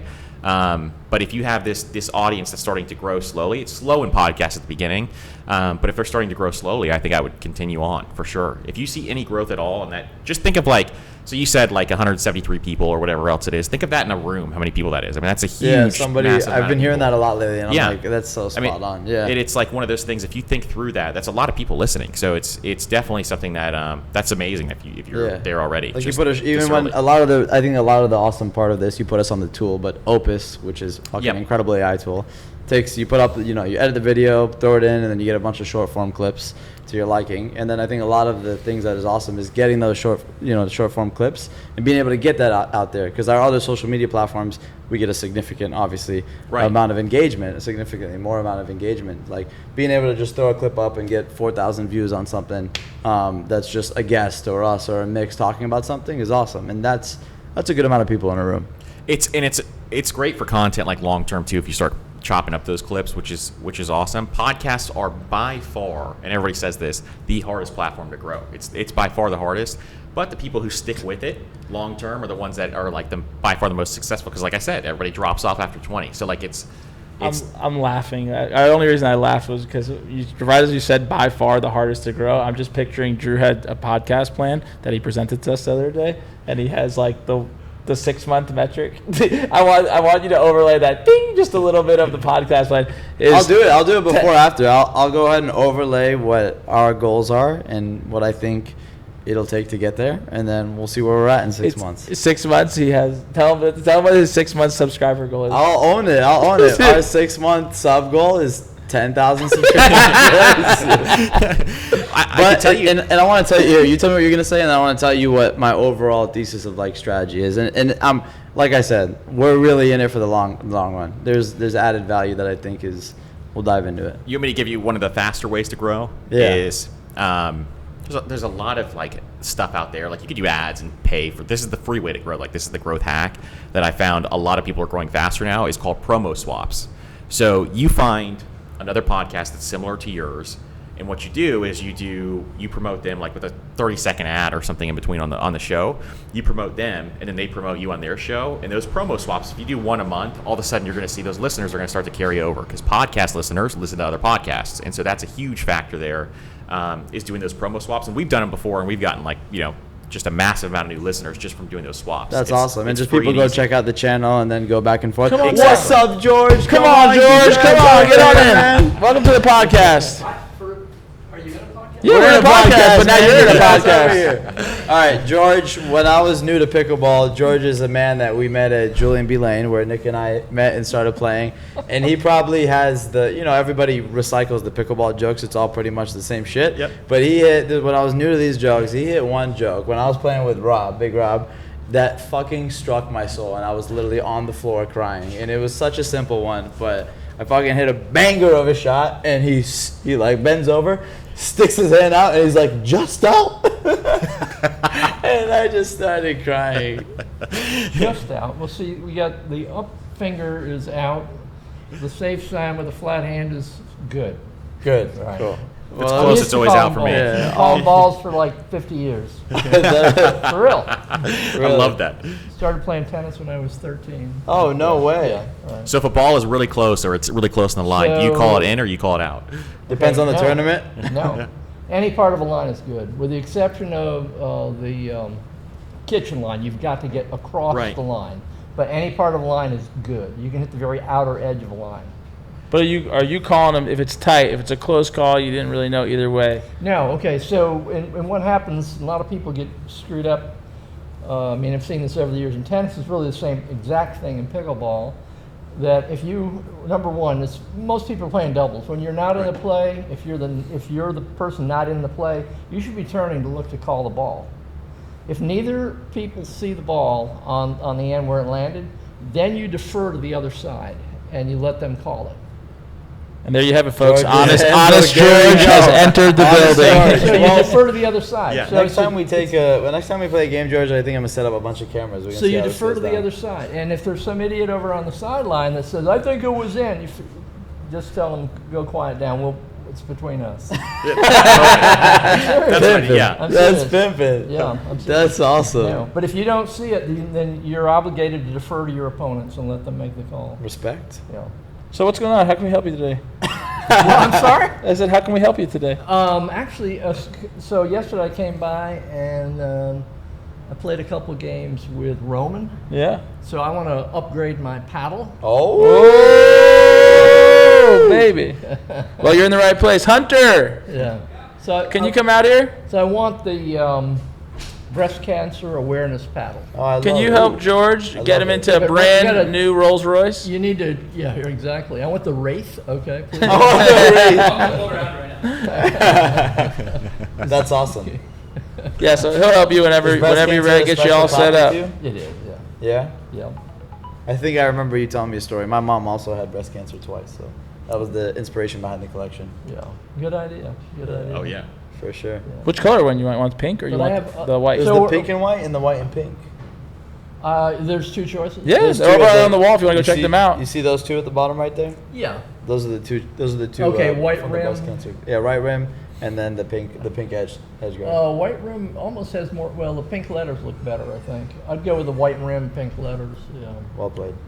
All right. So, what's the reach of this podcast? Oh, it's huge. Oh, a lot. It's massive. Oh my Here, goodness. I hope you're not too. It's huge. I hope you're not too nervous. I mean, I'm- there's probably over 124 subs. I'm shaking in my boots right now. Why are you nervous on camera? Oh my God, am I nervous? I don't know. He looks like a pretty fucking natural. No. No, I'm not nervous. Is this your first podcast? Say again? Is this your first podcast? Yeah. Well, welcome. Hey, we took George's podcast with JD. Well, welcome to the biggest pickleball podcast that exists In Tampa. Do you know So I've thrown Andrew? an idea. I don't know if I threw it to thrown it out to each of you maybe at one time or another. You threw it out to me yesterday. I'd thrown it out to one of you previously too, but that is to get our mayor involved. to get our mayor. Yeah, I mean, I realize the reach Is is it still Bob Buckhorn? Oh. That is the most, like, if I think like Family Guy, Oh, this, God. that I that forgot is about the that guy. most mayor name of all time. Bob Buckhorn. Okay, so no, our mayor. No, it's Jane Castor. Yeah, I'm just exactly. joking. So Jane was a student athlete at University of Tampa. So if you pull up, actually, she has a bio on Wikipedia, I'm an alum from there. and you'll see that she played basketball and volleyball there.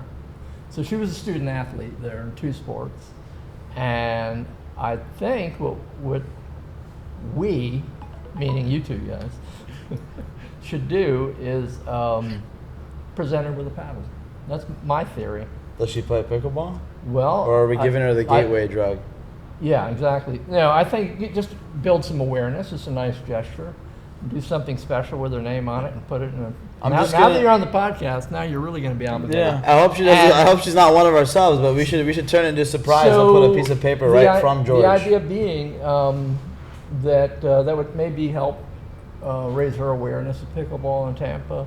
I mean, some tennis courts have been converted already, as we see at JB Lane, but around the city. But you're local. I realize your reach is national and even international, but for right here, as a Tampa-based company. That's a good idea. We should do it. Also, Danae, one of the owners of this facility, is good friends with Jane. So maybe we can have who's friends with Jane? Danae, one of the Williamson. 4 owners of this Oh, facility. okay, okay, yeah. There you go. Get her in. Yeah, we'll have her drop it off at the next Super Bowl party she's at. No. And they spend Super I'd Bowl say you here. can get an appointment. I have one acquaintance who's a close friend of hers. He's just an acquaintance of mine, but if I ask him what's the best way to get an appointment, actually my son deals with her person, so he could get us an appointment. Awesome, let's do it. And then you come in and you give her that, and I think it'd be a good thing. Let's make it happen. That's only local, but nationwide, I actually had another idea. So I've been in sales and marketing my entire working career, but in terms of sales outside of the Tampa area, there's nothing brick and mortar, right? For pickleball? Yeah, for your sales of paddles. Brick and mortar, like as B2B partners? I mean, you're here, brick and mortar. This is our only Right, but true what- brick and mortar location, but we have. What are we doing in Illinois? And when I say we, again, I mean you two guys. No, you can come on. Hey, you're retired. You want to go work again? We're always looking for some helping hands. But most of the sales are internet sales then. Correct. Mostly Okay. e-commerce and B2B partners. Like, he owns a facility. Yeah. He owns Oh, okay. Tampa Bay Pickleball, the Yeah. one in Okay. Oldsmar. Oh, you're the owner of Tampa. Yeah. So I don't know if Okay. you've ever been there, but Now like, he's nervous on the Oh podcast. yeah, the other guys. you? The other guys didn't Why do aren't you it. sitting over here? I'll ask the question. There you sit go. over Oh, there. yeah, we'll go there. You got an idea. But yeah, so like they're one of our partners, for example. They carry Yeah. our product as well, along with some other facilities and. Yeah. See, if I say pro these things, shops. then you're going to be somewhat obligated, or why didn't they do what that old guy We said? can always cut it out of the clip. It's not live. Okay, so here's a thought. Tell us. You want to do something to spur some sales, and again, because you're mostly virtual sales, whatever, right? Is to do a trade-in program, and then there's a second tier to that. You don't care what the paddle is, but offer something for a trade-in. And when you get that trade-in, you're going to give those away. You're going to identify some larger cities that have rec programs, That's a good idea. and identify those cities, and you're going to put 20 or 30 in a box and ship them to city of Orlando, city of whatever, Chicago, whatever, to rec programs. That's a good idea. We had So an initial idea that was pretty similar, but it was like, Yeah. I don't know if you know the shoe company Tom's. Sure. But when you Oh buy, yeah, when you Tom, buy a pair, he's one for one. when you buy a pair, they give Yeah. it. Yeah. I watch Shark Tank, and it's amazing the number of companies that do something of that nature. Not either a percentage of sales or give product to someone. And the product's cooler because you Yeah. just know it. You don't know Yeah. what's So you happening don't- behind the scenes. You just know that. But it would you give a spur pair, you get a pair. And it was Get a for break. sales, though. You don't care if somebody, sends you or other than a wooden Monarch paddle, but or something that's a Oh, yeah. legitimate paddle. The Dragon Slayer is not a legitimate paddle. The Dragon Slayer was my first paddle I'm ever. talking about the wooden thing that you get two of in a plastic bag with a indoor ball. Nice little Amazon set. That's how everyone starts. Nice little Amazon set. But I just that thought occurred to me. So. Well, we thank you for the advice, and That's a we'll great take idea. it. I We'll like push that it to we'll push it to our team for consideration. You mean we? We. and I mean him and I. Maybe you. Hunter, can we get Thanks, George a white Infinity 8 paddle box? George has come in to upgrade into this brand new Rolls-Royce Wraith white Infinity 8 paddle. Yeah. Can we apply him a 10% discount because he's passionate about breast cancer awareness and we share something in common? Of course. Thank you. Oh yeah. Yeah, I think he could ring you up there at the counter. Okay, all right. I'm going to step out then. Thank you, man. I hope Thanks for get coming. along without me. But Oh, it's gonna be It's a tough. pleasure having you on. one of you guys lives in my son's building, I think. He's the dad. Meridian? No, he's the dad. Meridian. Yeah. No My way. son lives on 4th floor, That is so awesome. facing 12th Street. I'm pretty sure I asked him because I met him. He was like, "Hey, are you the Got a dude big- from Addict?" That was one of my Yeah. little moments. Oh, really? And I was like, "Yeah." I was like, "You play pickleball?" He's like, "No." I'm like, "Okay." He's like, He's "But I a follow you guys on Instagram." Serious golfer. And he's like, "My dad goes and he Yeah. plays 3 times Yeah, a week." one night when I was leaving JBL, I get in the car and my son said, "Oh, you just leaving JBL?" And I said, "Yeah." How'd you know that? Y'all had taken a publicity shot. There was a couple sitting in between the courts with their paddles out in front of them, but I was in the background of the court behind. That's awesome. That's awesome. That's awesome. Hey, first name thank was- you, Drew. Drew. Yeah. All righty. All right, I'll see you around. I live across the street from you. That's I awesome. live in the place. I'm in the condo with Oh, nice. You're all Well, close. you're a neighbor. Andrew. Andrew. Nice to meet you. Pleasure. If only Andy was here, we'd really confused. Not me. Yeah. That's my name. That's good. You know what? Wait, you want to get Nick's name on your way out? Say again? I said he didn't ask me my name. No, I talked to you last night. Yeah, but isn't your name Nick? Yeah, that's There why you he go. didn't get my name Yeah, because he yeah. knows my name. Sucka, There sucka. you go. You're the fame. You're the fame. Roman was very nice to me last Oh, Roman's the Okay, there man. you go. Great guy. Hunt, did it die? Phil. No way. Phil. When it stopped. Well, we have the audio. 256. It's a 256 gigabyte SD card that I literally emptied it. That's the Wow. That's the hardest thing is because they eat so much. I know, but fuck, 256 Yeah, gigabytes. that's huge. I'm surprised it would even fill. Yeah, I always clear it to an SD card. Jeez, SSD. Well, we might have missed George. Or We got audio. We got audio. No, Yeah. I'm sure if it's 256 gigabytes and it was pretty much clear, I'm sure it just died. Oh yeah. Like, there's no way. You got the other one, the 128? 286. You can put it on there. I don't know how much is on it. You can put it on there. So when did you move? You just moved in like a few weeks ago, right? I did, yeah. I moved in May 23rd. Yeah. So I'm in the place across the street. Nice. Yeah. Been there about 4 years in August. Nice. Oh, yeah. Awesome. I was looking at that, but everything had All right, you're carpet. good to go. Thank you, George. All right. Thanks. Thanks, man. All right. Nice to meet you. That was awesome. We actually, when we kicked this off, we were like, oh, it's going to be fun when somebody comes into the Oh, store. yeah. But we've been doing it during some of the dead hours for the most part, and it hasn't happened, and that was the first one. That's awesome. I love that. Yeah. That's actually kind of cool. Yeah, it's kind of cool. Whatever. It's a great way to bring in community, honestly. Yeah, whoever, Exactly. whoever pops in will just be like, Have a seat. It'd be nice if we should get like a mic. third mic. Just, You should just- now you're on. the one that just comes straight out the wall. Just Yeah. It's kind of cool. Honestly, it's like Friends. Like Kramer's probably. Hey, Exactly. you're gonna do the podcast? You could do that. You could do that. That's awesome. Pop on, Graham. Oh, that's sick. That's awesome. Well, I remember exactly where we were at because it is a very passionate topic of mine Yep. right now. But you're talking about some of the growth tips, and one of them was doing kind of like a promo exchange. Yep. Kind of partnering up with another podcast. Someone, I'm assuming it's best when it's pretty aligned or similar. Or not Typically. necessarily. Yeah, sometimes like we would do really well if we do like a productivity podcast or like a business podcast. All those do really well. But if it's like at least similar and aligned in some way, like you could do probably like a tennis one would be great. But there's also other ones out there I think that you could probably like personal finance and pickleball. No? Yeah, there you go. Yeah, just coincide. And then I'd say, what are some of the other, I guess, awesome growth tips or growth hacks that you've kind of had in mind? So there's a lot of different things that you can do like that people have tried in the past. Obviously, like I'm not huge on like buying ads and stuff like that. We've tried it a bunch of different ways, and those listeners usually just don't stick. So for a lot of different other growth strategies, one thing that we do is we'll do the same thing with newsletters. So like we'll go to other newsletters and say, hey, we'll talk about your newsletter on the show. You swap with us. And those listeners will kind of transfer over pretty easily. But those swaps are by far, it's not even close. Like they're by far the fastest way to kind of grow.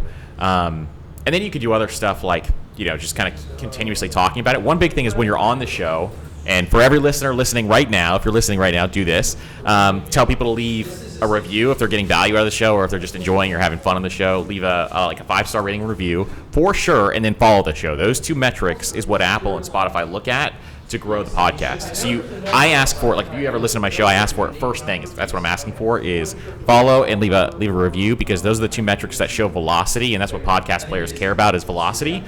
And so if you can show them that you have velocity and you have people downloading it, but also that they're following and leaving that review, that is huge for. And if somebody is like using just on that, if somebody's like geared up more towards YouTube, would it be just like follow and comment? Subscribe and comment? Yeah. So or would you mention both? Exactly. So on YouTube, you could say either subscribe is the number one thing on YouTube. Subscribe. So like that's really what you want them to do.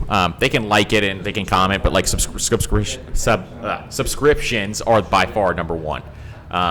And that'll kind of show that velocity and too. And you can mention both. Like if you're on YouTube, subscribe. If you're listening. Exactly. So I'll say whatever you're listening on right now is subscribe or follow, and then you go from there. But the written reviews on Apple Podcasts and you can only star the reviews on Spotify right now. Those are huge too. Another awesome tool that I have learned from him from the beginning that I've been paying for probably for 7 months and we've just been able to use is Buzzsprout. Oh yeah, absolutely. And Buzzsprout's awesome. Like when you're starting for sure. George, come take a picture here with your new paddle. That one final picture for the social media, so that way your son can keep track of you where you're going. Okay, then you're gonna have to jack the appearance fee up. Yeah, you're already down 800 right now. 800. There you go. 1,000 less 200. You owe me 800 now. I'm gonna step back in the camera. You want to go back to 1,000? Yeah, you can keep the box open, the paddle. Come back in. Welcome to the fam. Come back in. Show. That's a QR code. You scan that thing. Which is why I'm so excited to see you. That cover is actually you. We based that cover off you and the tweener. Oh, that shot. You've seen me do that. Yeah. Exactly. Come on in for a final picture. You can Is this thing? I guarantee the camera was never on the whole while I was here. I'm convinced of that. Like that old guy, he thought the camera was on. That old guy. We told him to turn it off as soon as he got on it. Because we knew what you'd charge us. We knew what you'd charge us. You're about to give us information, so we have to cut the camera. Ain't nothing. Very well. So I've never been an equipment junkie. I mean, I bought very few tennis rackets in my lifetime. And the funny thing is, at one point, when Head first came out with a Pickleball paddle? a tennis racket, I bought it because I was making the switch from wood at that time, and I don't Head skis already. I thought, all right, Head, they make good skis. I don't know if y'all are. Head was skis before it was tennis? Absolutely. Look at their logo. I love seeing. Logo is the tip of the ski. I love seeing those. Oh, interesting. Man. Like LG was like a pen company. Oh, yeah. We saw. That logo is the tip of a ski. So I didn't know had that. skis. So then, at any rate, when they started making tennis rackets, I bought a Head racket. And so a friend of mine, her brother is like national sales director for Head Pickleball.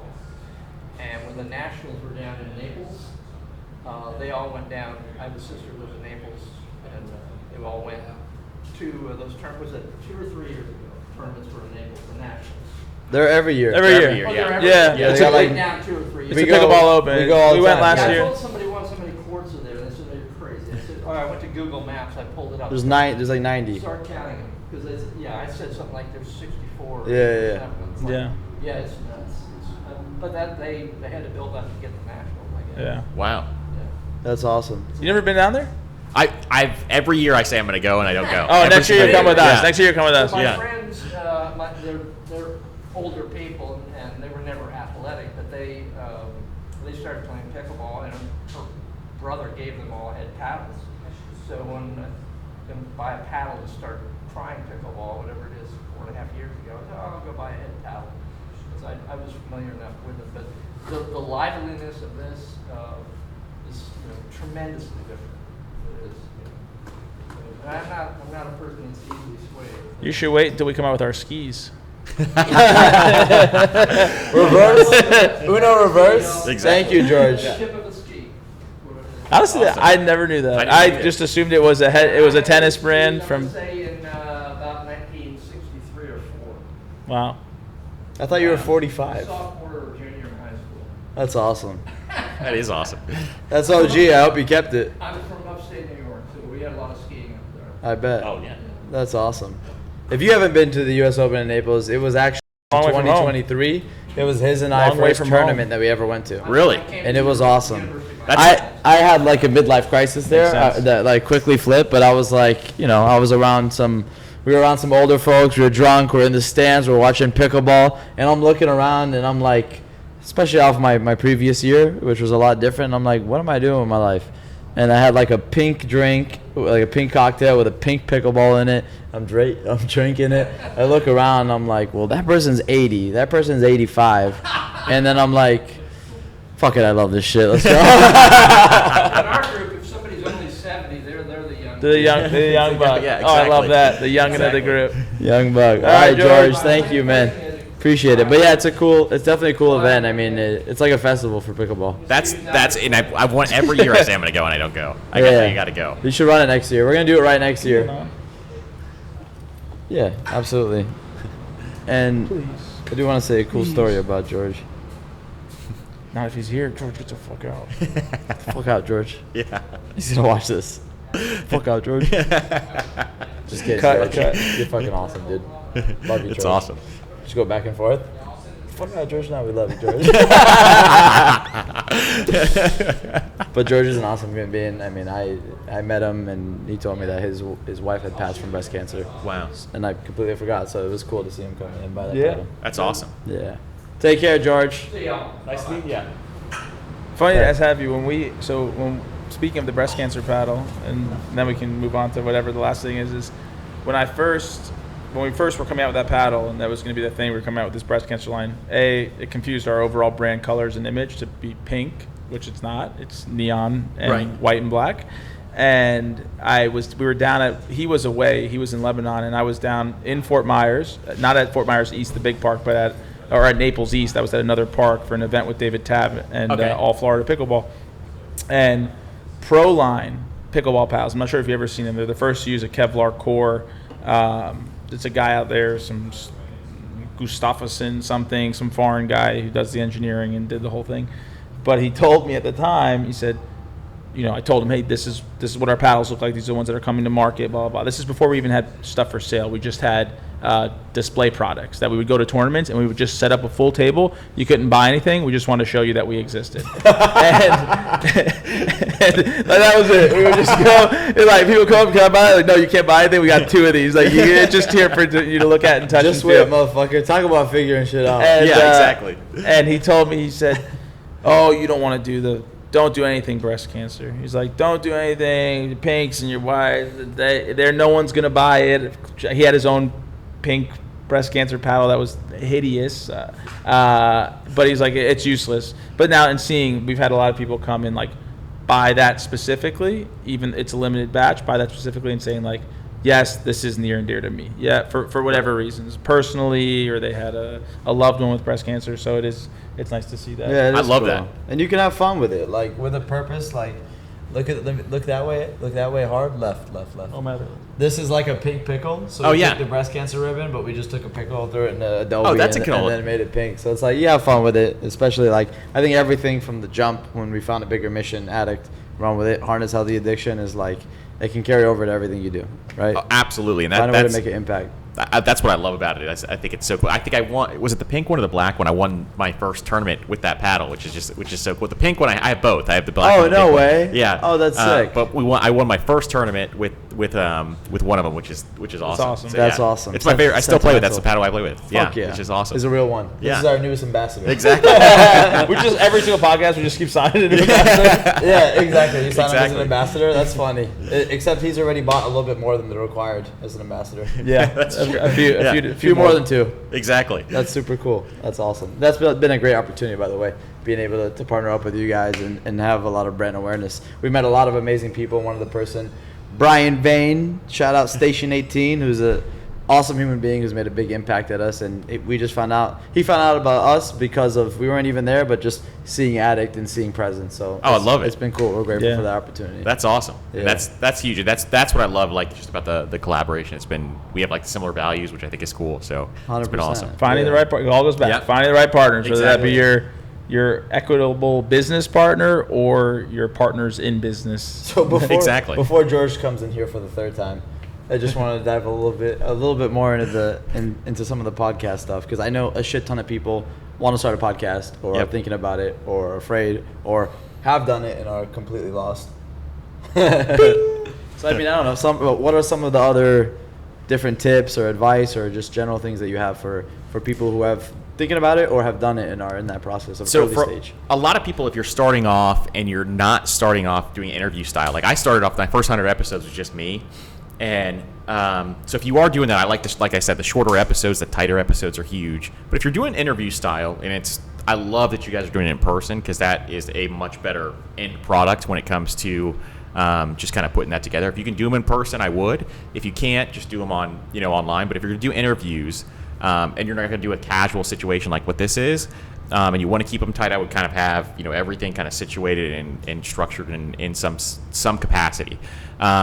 But then in terms of growth, like I said, it is by far one of the hardest ways to grow, but it's still very doable as long as it's kind of like the staying power. Whoever can stick with it the longest will kind of be successful in the long run, because it's just a slow, just like finance, it's a slow compounding. But once you start to get it going, it all of a sudden starts to snowball, and that's kind of the big thing. And then, like I said, getting those reviews, getting those follows, but then asking people to share it with their family, friends is huge. I mean, anybody who walks in here, I would tell them, hey, leave a 5-star review on my podcast. I'll give you 10% off. It's worth every penny. And so if they can do that kind of stuff, that'll be massively helpful. If you get to 100 reviews, like, people will start to see it as like a legit, like in terms of like podcast. like I'm not saying like people listening, I'm saying people like publications and stuff like that will start to see it as something that has traction. So That's sick. We should just do that. Take that strategy and be like, hey, if you leave I'll put a banner up, and if you leave one, come claim a gift. It'll be either a paddle racer or a pack of edge guards. Yeah. Or I can go to Florida Avenue. I can give out free handies for review. Exactly. There you go. Exactly. And so that kind of stuff, it'll show velocity. Like Apple will start to shoot it up if you get that kind of stuff. So follows and reviews are huge for sure. That's sick. That's awesome. And just nonstop ask for them. I mean, at the beginning, just get your family and friends to do it, like with their phones, and then from there, then you'll start to see the velocity pick Just up. have them run everything. Do one on Apple, do one on Spotify. Exactly. Subscribe on YouTube. Those are like the two biggest, and then outside of that, it's and then YouTube obviously is the other one. Compared to, because I'm sure you post a lot of short form stuff. I've seen it on Instagram Yep. and I believe TikTok too. Yep. Compared to that, like, is an impact of what you would imagine you'd have, and what you've already had, investing that much time into some of the platforms like TikTok and Instagram versus kind of what you've done with YouTube. From like a depth level in terms of audience, what do you kind of see as a comparison there of overall value beyond direct monetary off ads, just in general? So I have this conversation a lot with people who kind of do the same thing I do in different industries and all that kind of stuff. They say by far the highest value is to have a podcast audience. By far, it's not even close. Secondly is like the newsletter. And then outside of that, TikTok, and I have like, I think I have like 185,000 TikTok followers or something like that.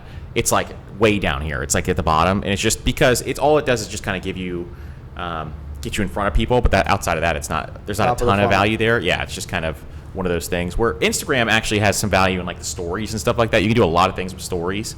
It's just basically taking the marketing from them and it's just turning it upside down. So TikTok is top of the funnel. Newsletter is validation, and then conversion is Exactly. Is YouTube. And what I love Podcast. about podcasting specifically is that your audience listens to you they're with you for an hour. Like TikTok, they're with you for 5 seconds. Yeah. Instagram, they're with you for 5 seconds. They're with you for an hour on a podcast. So a lot of those people know you better than, some people that you might know in real life.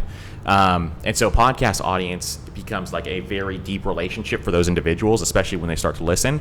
And so I love that part of it. And the thing I love about newsletters is that you control the audience. So like Instagram's not going to take away your audience from you, or TikTok's not going to take your audience.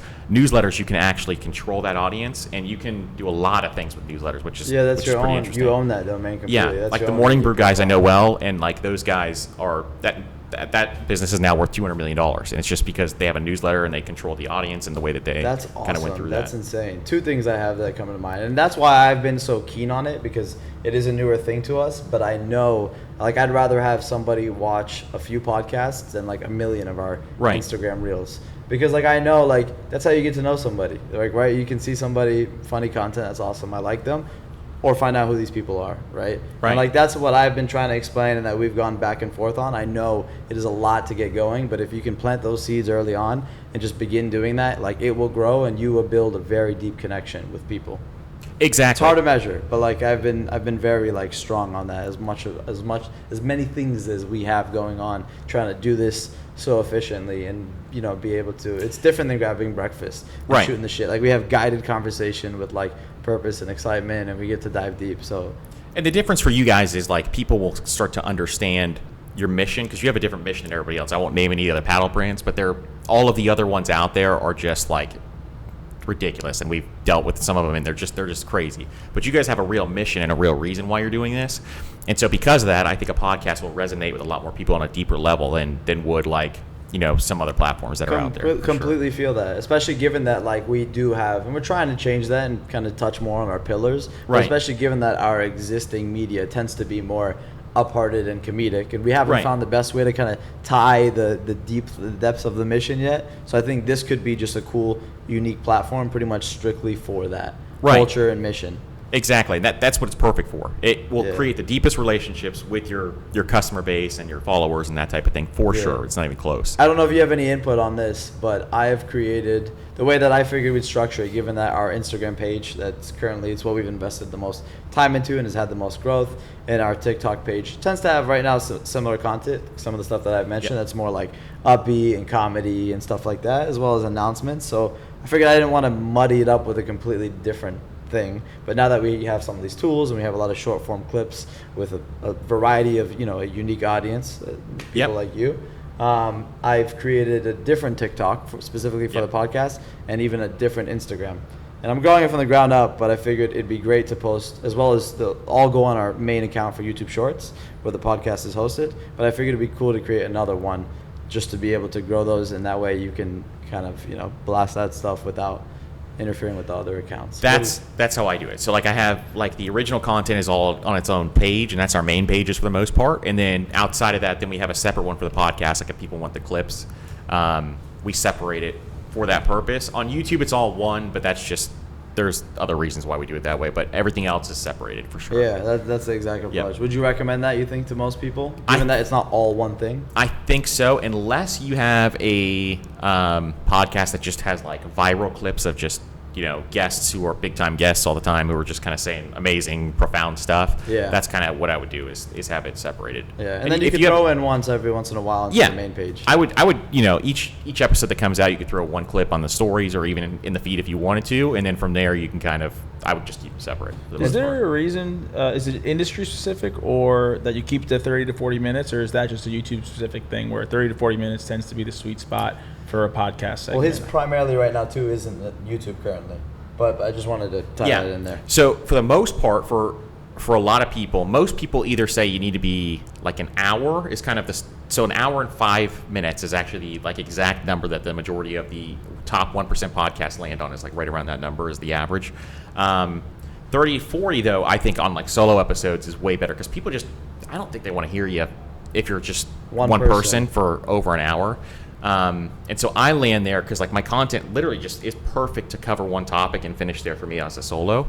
And my interviews go a little longer, and I've done less of them as of late, just because I like doing solo episodes. But But I think that is kind of, for a lot of people, you either go 30, 45, or you go like an hour 5, unless you're Joe Rogan and you go 4 hours. 4 hours, yeah, it's fucking crazy. Yeah, I know. crazy Which are awesome. Those are like such Yeah. deep dives. Exactly. You leave that and there's like nothing you don't know about the person. Exactly, That which is he's brought amazing. on. Yeah, it's like probably the juiciest, the most that they've ever given information on themselves is during like a Joe Rogan podcast. Exactly. Yeah. I It's- guess for us, do you have any advice there? Like in terms of, I feel like our timing right now has probably been around the hour and a half mark. Yeah, Ish. and I think that's fine for these formats because it's more casual. Yeah. And you know, if you guys did your solo episode together and you tightened it up, it'd probably be less. It'd probably be 30, 45 minutes. Like That's if what I'm something thinking. happens, Yeah. there's a topic you want to talk about. Like for example, like when that EULA thing happened, I would do an emergency podcast about it and have a conversation, like just to have that show up. And just kind of give your thoughts on it and things like that, especially stuff in the industry. I think that's helpful for a lot of people. Could we Yeah, we get definitely lost do need to in do format? stuff. I want to ask him that. Can we get lost in format, you think? If our goal is to bring on a new guest for every single podcast that we do, could it get lost in format by also doing solo, or you think that could only be good? I think it can only help you if people like that type of content. What I would do is kind of continue the format that you're doing now, and then do a couple maybe that are solo. When you do a couple that are solo, say, hey, do you guys like, which format do you like more? And I am always surprised because I ask this question all the time. I do a bunch of different types of formats, and the format that I thought people would like the least are the ones they want more of, which is interesting. So like here's an example is we do like Q&A episodes. So they ask me questions, I answer them live. That's been one of the ones they like the most? They like it the most, which I thought they would not like it at all. But I did it to test it out, and that's the interesting part. So like Q&A it is for depends. sure interactive, like For being sure, able to put people sick. on the spot with a question. That's what I'd Exactly. want to watch, I think, with a lot of people, too. And you can, like, if you do Q&As ever, you can chop each Q&A into its own YouTube video. So like it could be an 8-minute long video, and all of a sudden you have like 15 videos off one episode. And you guys have a whole, like, It'll be like our playlist for first Q&A. It's Yeah. like, we're here. It's like cricket. It's like, we're here for we're doing an hour-long Q&A today. It's like we're just sitting there. You do that live, or you have the questions ahead of time? Usually they send me questions ahead of time. Yeah. Now we've started to play with, because our thing, you can actually have people call in. It's a little hectic because sometimes they'll ask some weird, like I had some guy the other day ask me what to do with his divorce and like went into all this detail about his divorce, and it got a little raunchy at the end, and I'm like, well, so I had to like explain a lot of it on the fly. So it's a little risky to do it that way on a live call. for sure. But yeah. I like it. Pass. Yeah. I like it. Fuck it. We'll send Okay. one of those. Yeah. We just have Great to question. we'll just have to either get a couple more subs first, with a few more people listening, or we'll just have to line up all of our friends to call us. Exactly. Andrew, can you give us a call right now? The best was I had a guy call in, and he made $800,000 a year. He was like, he worked in tech. He made $800,000 a year, and he lived paycheck to paycheck. He couldn't figure out how to get ahead. Holy And Just so- crazy spending habits? It was crazy. So we went through like all of it, and it was so easy to fix this situation. I don't know if he's gonna listen, but that's kind of it was very easy to fix it, but it was just crazy. I get weird stuff. It's a like that all the time. doctor-patient dynamic. Like you can Yeah, tell them exactly. everything to improve their health, but like as soon as they leave the office, they ain't gonna do any of it. Well, one day we'll have a separate conversation over drinks about my old spending habits. Okay, I'd love to hear it. And I'd love for you to give your your input on that. The psychology behind all that stuff is so fascinating to me. So I think it's pretty cool. And we've had people ask like, can you have couples on and resolve their couple issues and stuff? I'm like, I don't know about that. We'll see. That's too Personal hectic. personal therapy. Yeah, exactly. The Oh, finance that's crazy. doctor. That's awesome. I think it'd be fun to experiment, especially as we get a little bit more time and we're more efficient with things. Yeah. Some of these other things. It doesn't have to fall under the Addict Podcast. It can be. And we started going to like now we go to 2 episodes a week, and we did that so we can experiment with some of that stuff, which There's our is calling right there. which is cool. His Apple What's that? Watch is saying, "Yo, Yeah. stand up." Oh, yeah, stand time up. to get Stand out." up. You haven't been walking. That's funny. We started that thing, like we'd go to some tennis shop sometimes, not to mention any names, Mike from MP Tennis, Doug from Rackheads, and I love it, but we'll get caught up on conversation for like an hour. Just we're hearing the funniest shit from them, right? So like I was like, Nick, you need to apply this technique where you walk in the store and you tell them, I got 5 minutes, I got to be out of Yeah. here. So I know a lot of people like that, and you got to tell them you have like a hard stop at X time. Yeah, Pro right? shop owners are.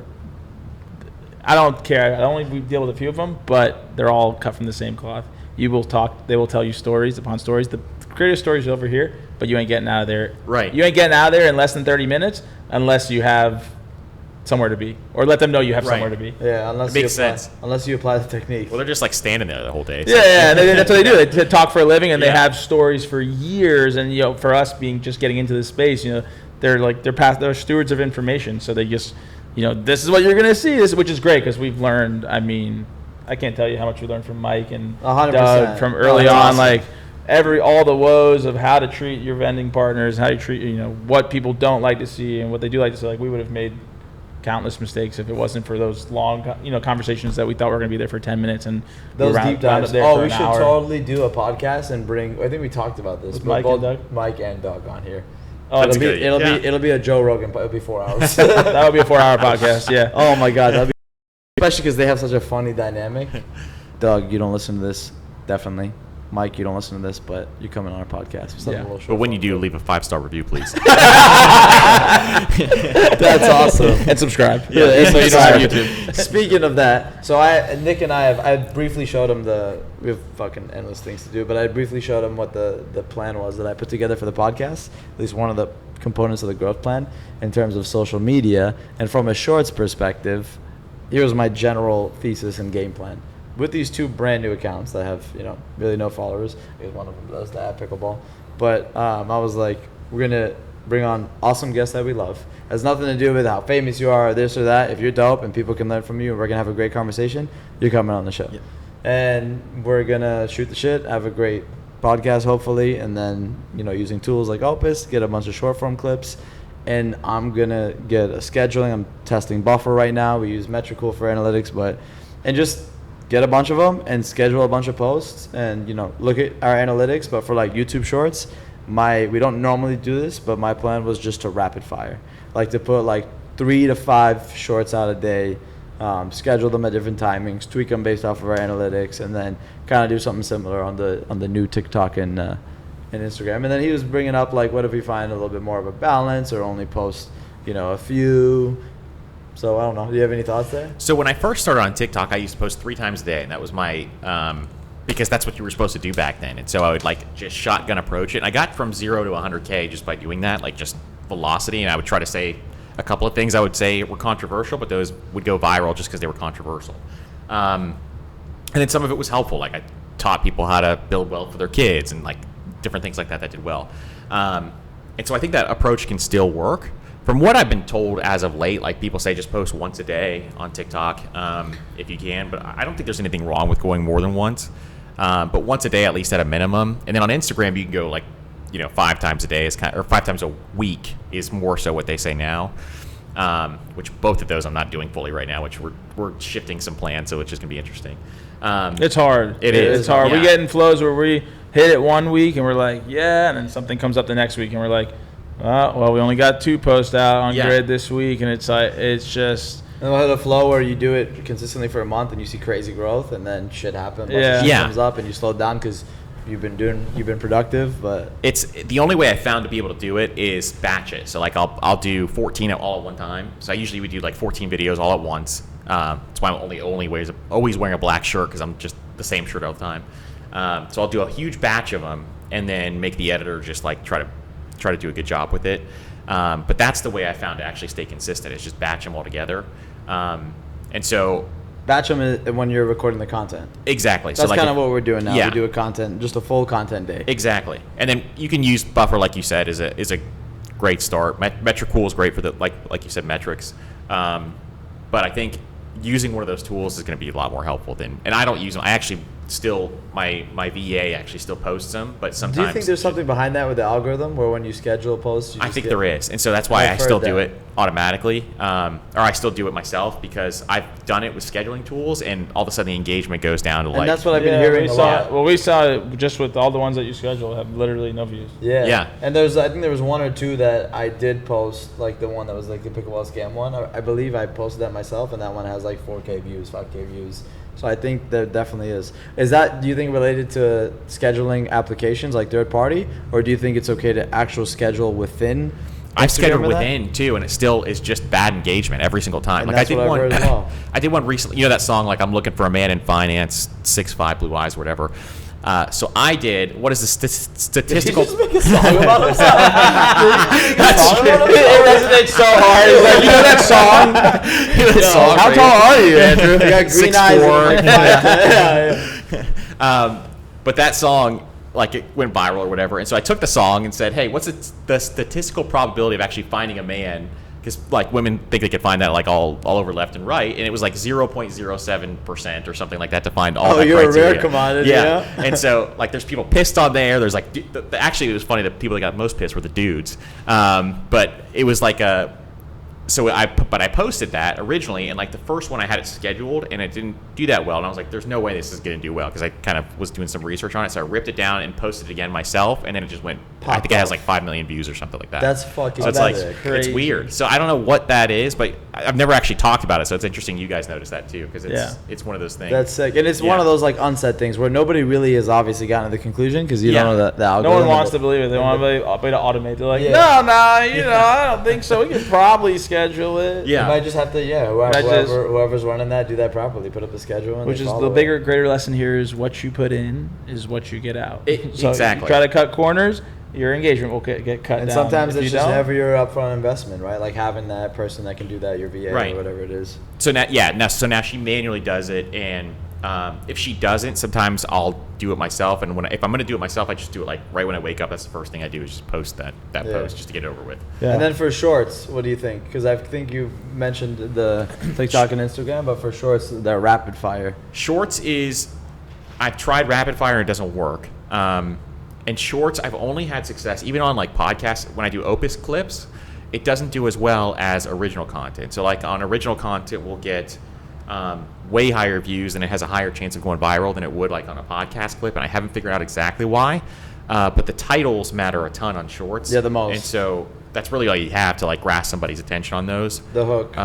So those are ones for sure that I would like say the title is, because people will search, and shorts can grow long term, so they can grow for years and years because people will search terms and then they'll kind of see your stuff on there. So that's the difference. YouTube really is like an SEO engine, which is compared to other social profiles, which is why if you have things, they'll just eat forever. I wonder if their algorithms can detect the use of automated tools for clipping. Like if there's some kind of overlay backend code that's like, this was cut up by some function on the backside, and they're like, oh, Or even if they can see, I'm sure there's a bunch of ways that they can do that. Or if they can see, how Opus has like the preset subtitle format or something. Right. Maybe they can pick up on those. Draw inferences from those.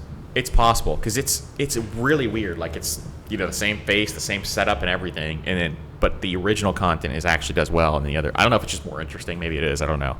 Yeah, maybe it is. Yeah. And some of the stuff when you say that, it's like kind of like the same thing. Like sometimes you can't tell a difference, but it's actually just more of an original clip. Exactly. I guess so. It's weird. I still haven't figured that part out yet, but that's the one that bothers me still. But because I could just do a huge volume on YouTube. For sure.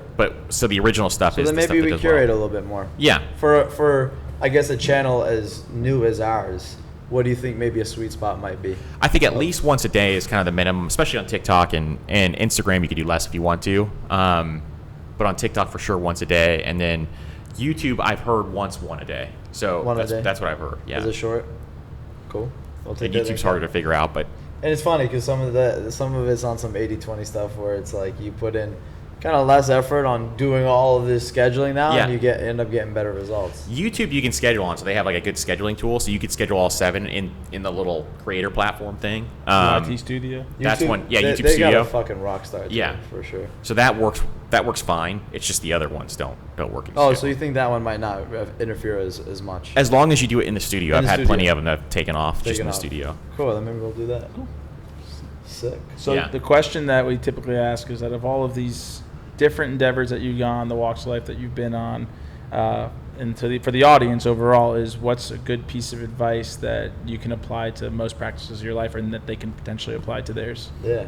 I think number one, and I guess we've echoed this a ton of different ways in this podcast alone, is perseverance through a lot of different things. So perseverance to me is more so not just sticking with something long term, because a lot of times that's what you have to do, but it's also kind of playing the long game when it comes to life in terms of your finances, in terms of your personal growth, in terms of all these different things. Somebody may be way farther ahead of you now, and so you're trying to compare yourself to them, but really that's the wrong way to look at it. Everybody's on their own journey. Everybody's trying to find their own way.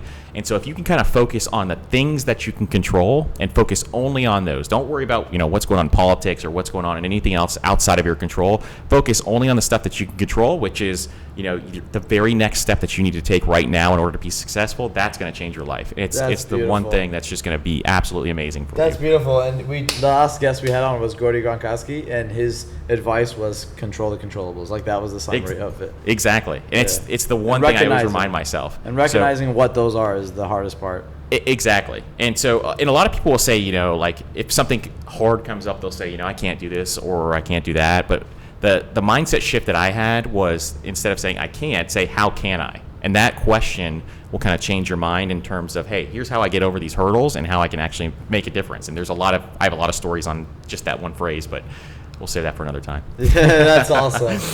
Andrew lines of like- Giancola, everybody. He gave his intro. Should he give his outro? Yeah. Okay, if you're going to do an outro, yeah. All new podcast format. All right, give us your outro. My outro is, everybody subscribe, leave a 5-star review, and make sure you're following this podcast. Let's go. Both the financial podcast Yeah. and the Addict podcast. It's a two for boys. What is your exact for the podcast? The Personal Finance Podcast. The Personal Finance Podcast, yeah. Yeah. Make sure you do that for both. Do that. Exactly. Subscribe. And on our first ever podcast that we put out, the last call to action was subscribe. There you go. With no C. With the person who set that up is no longer with us. That's awesome.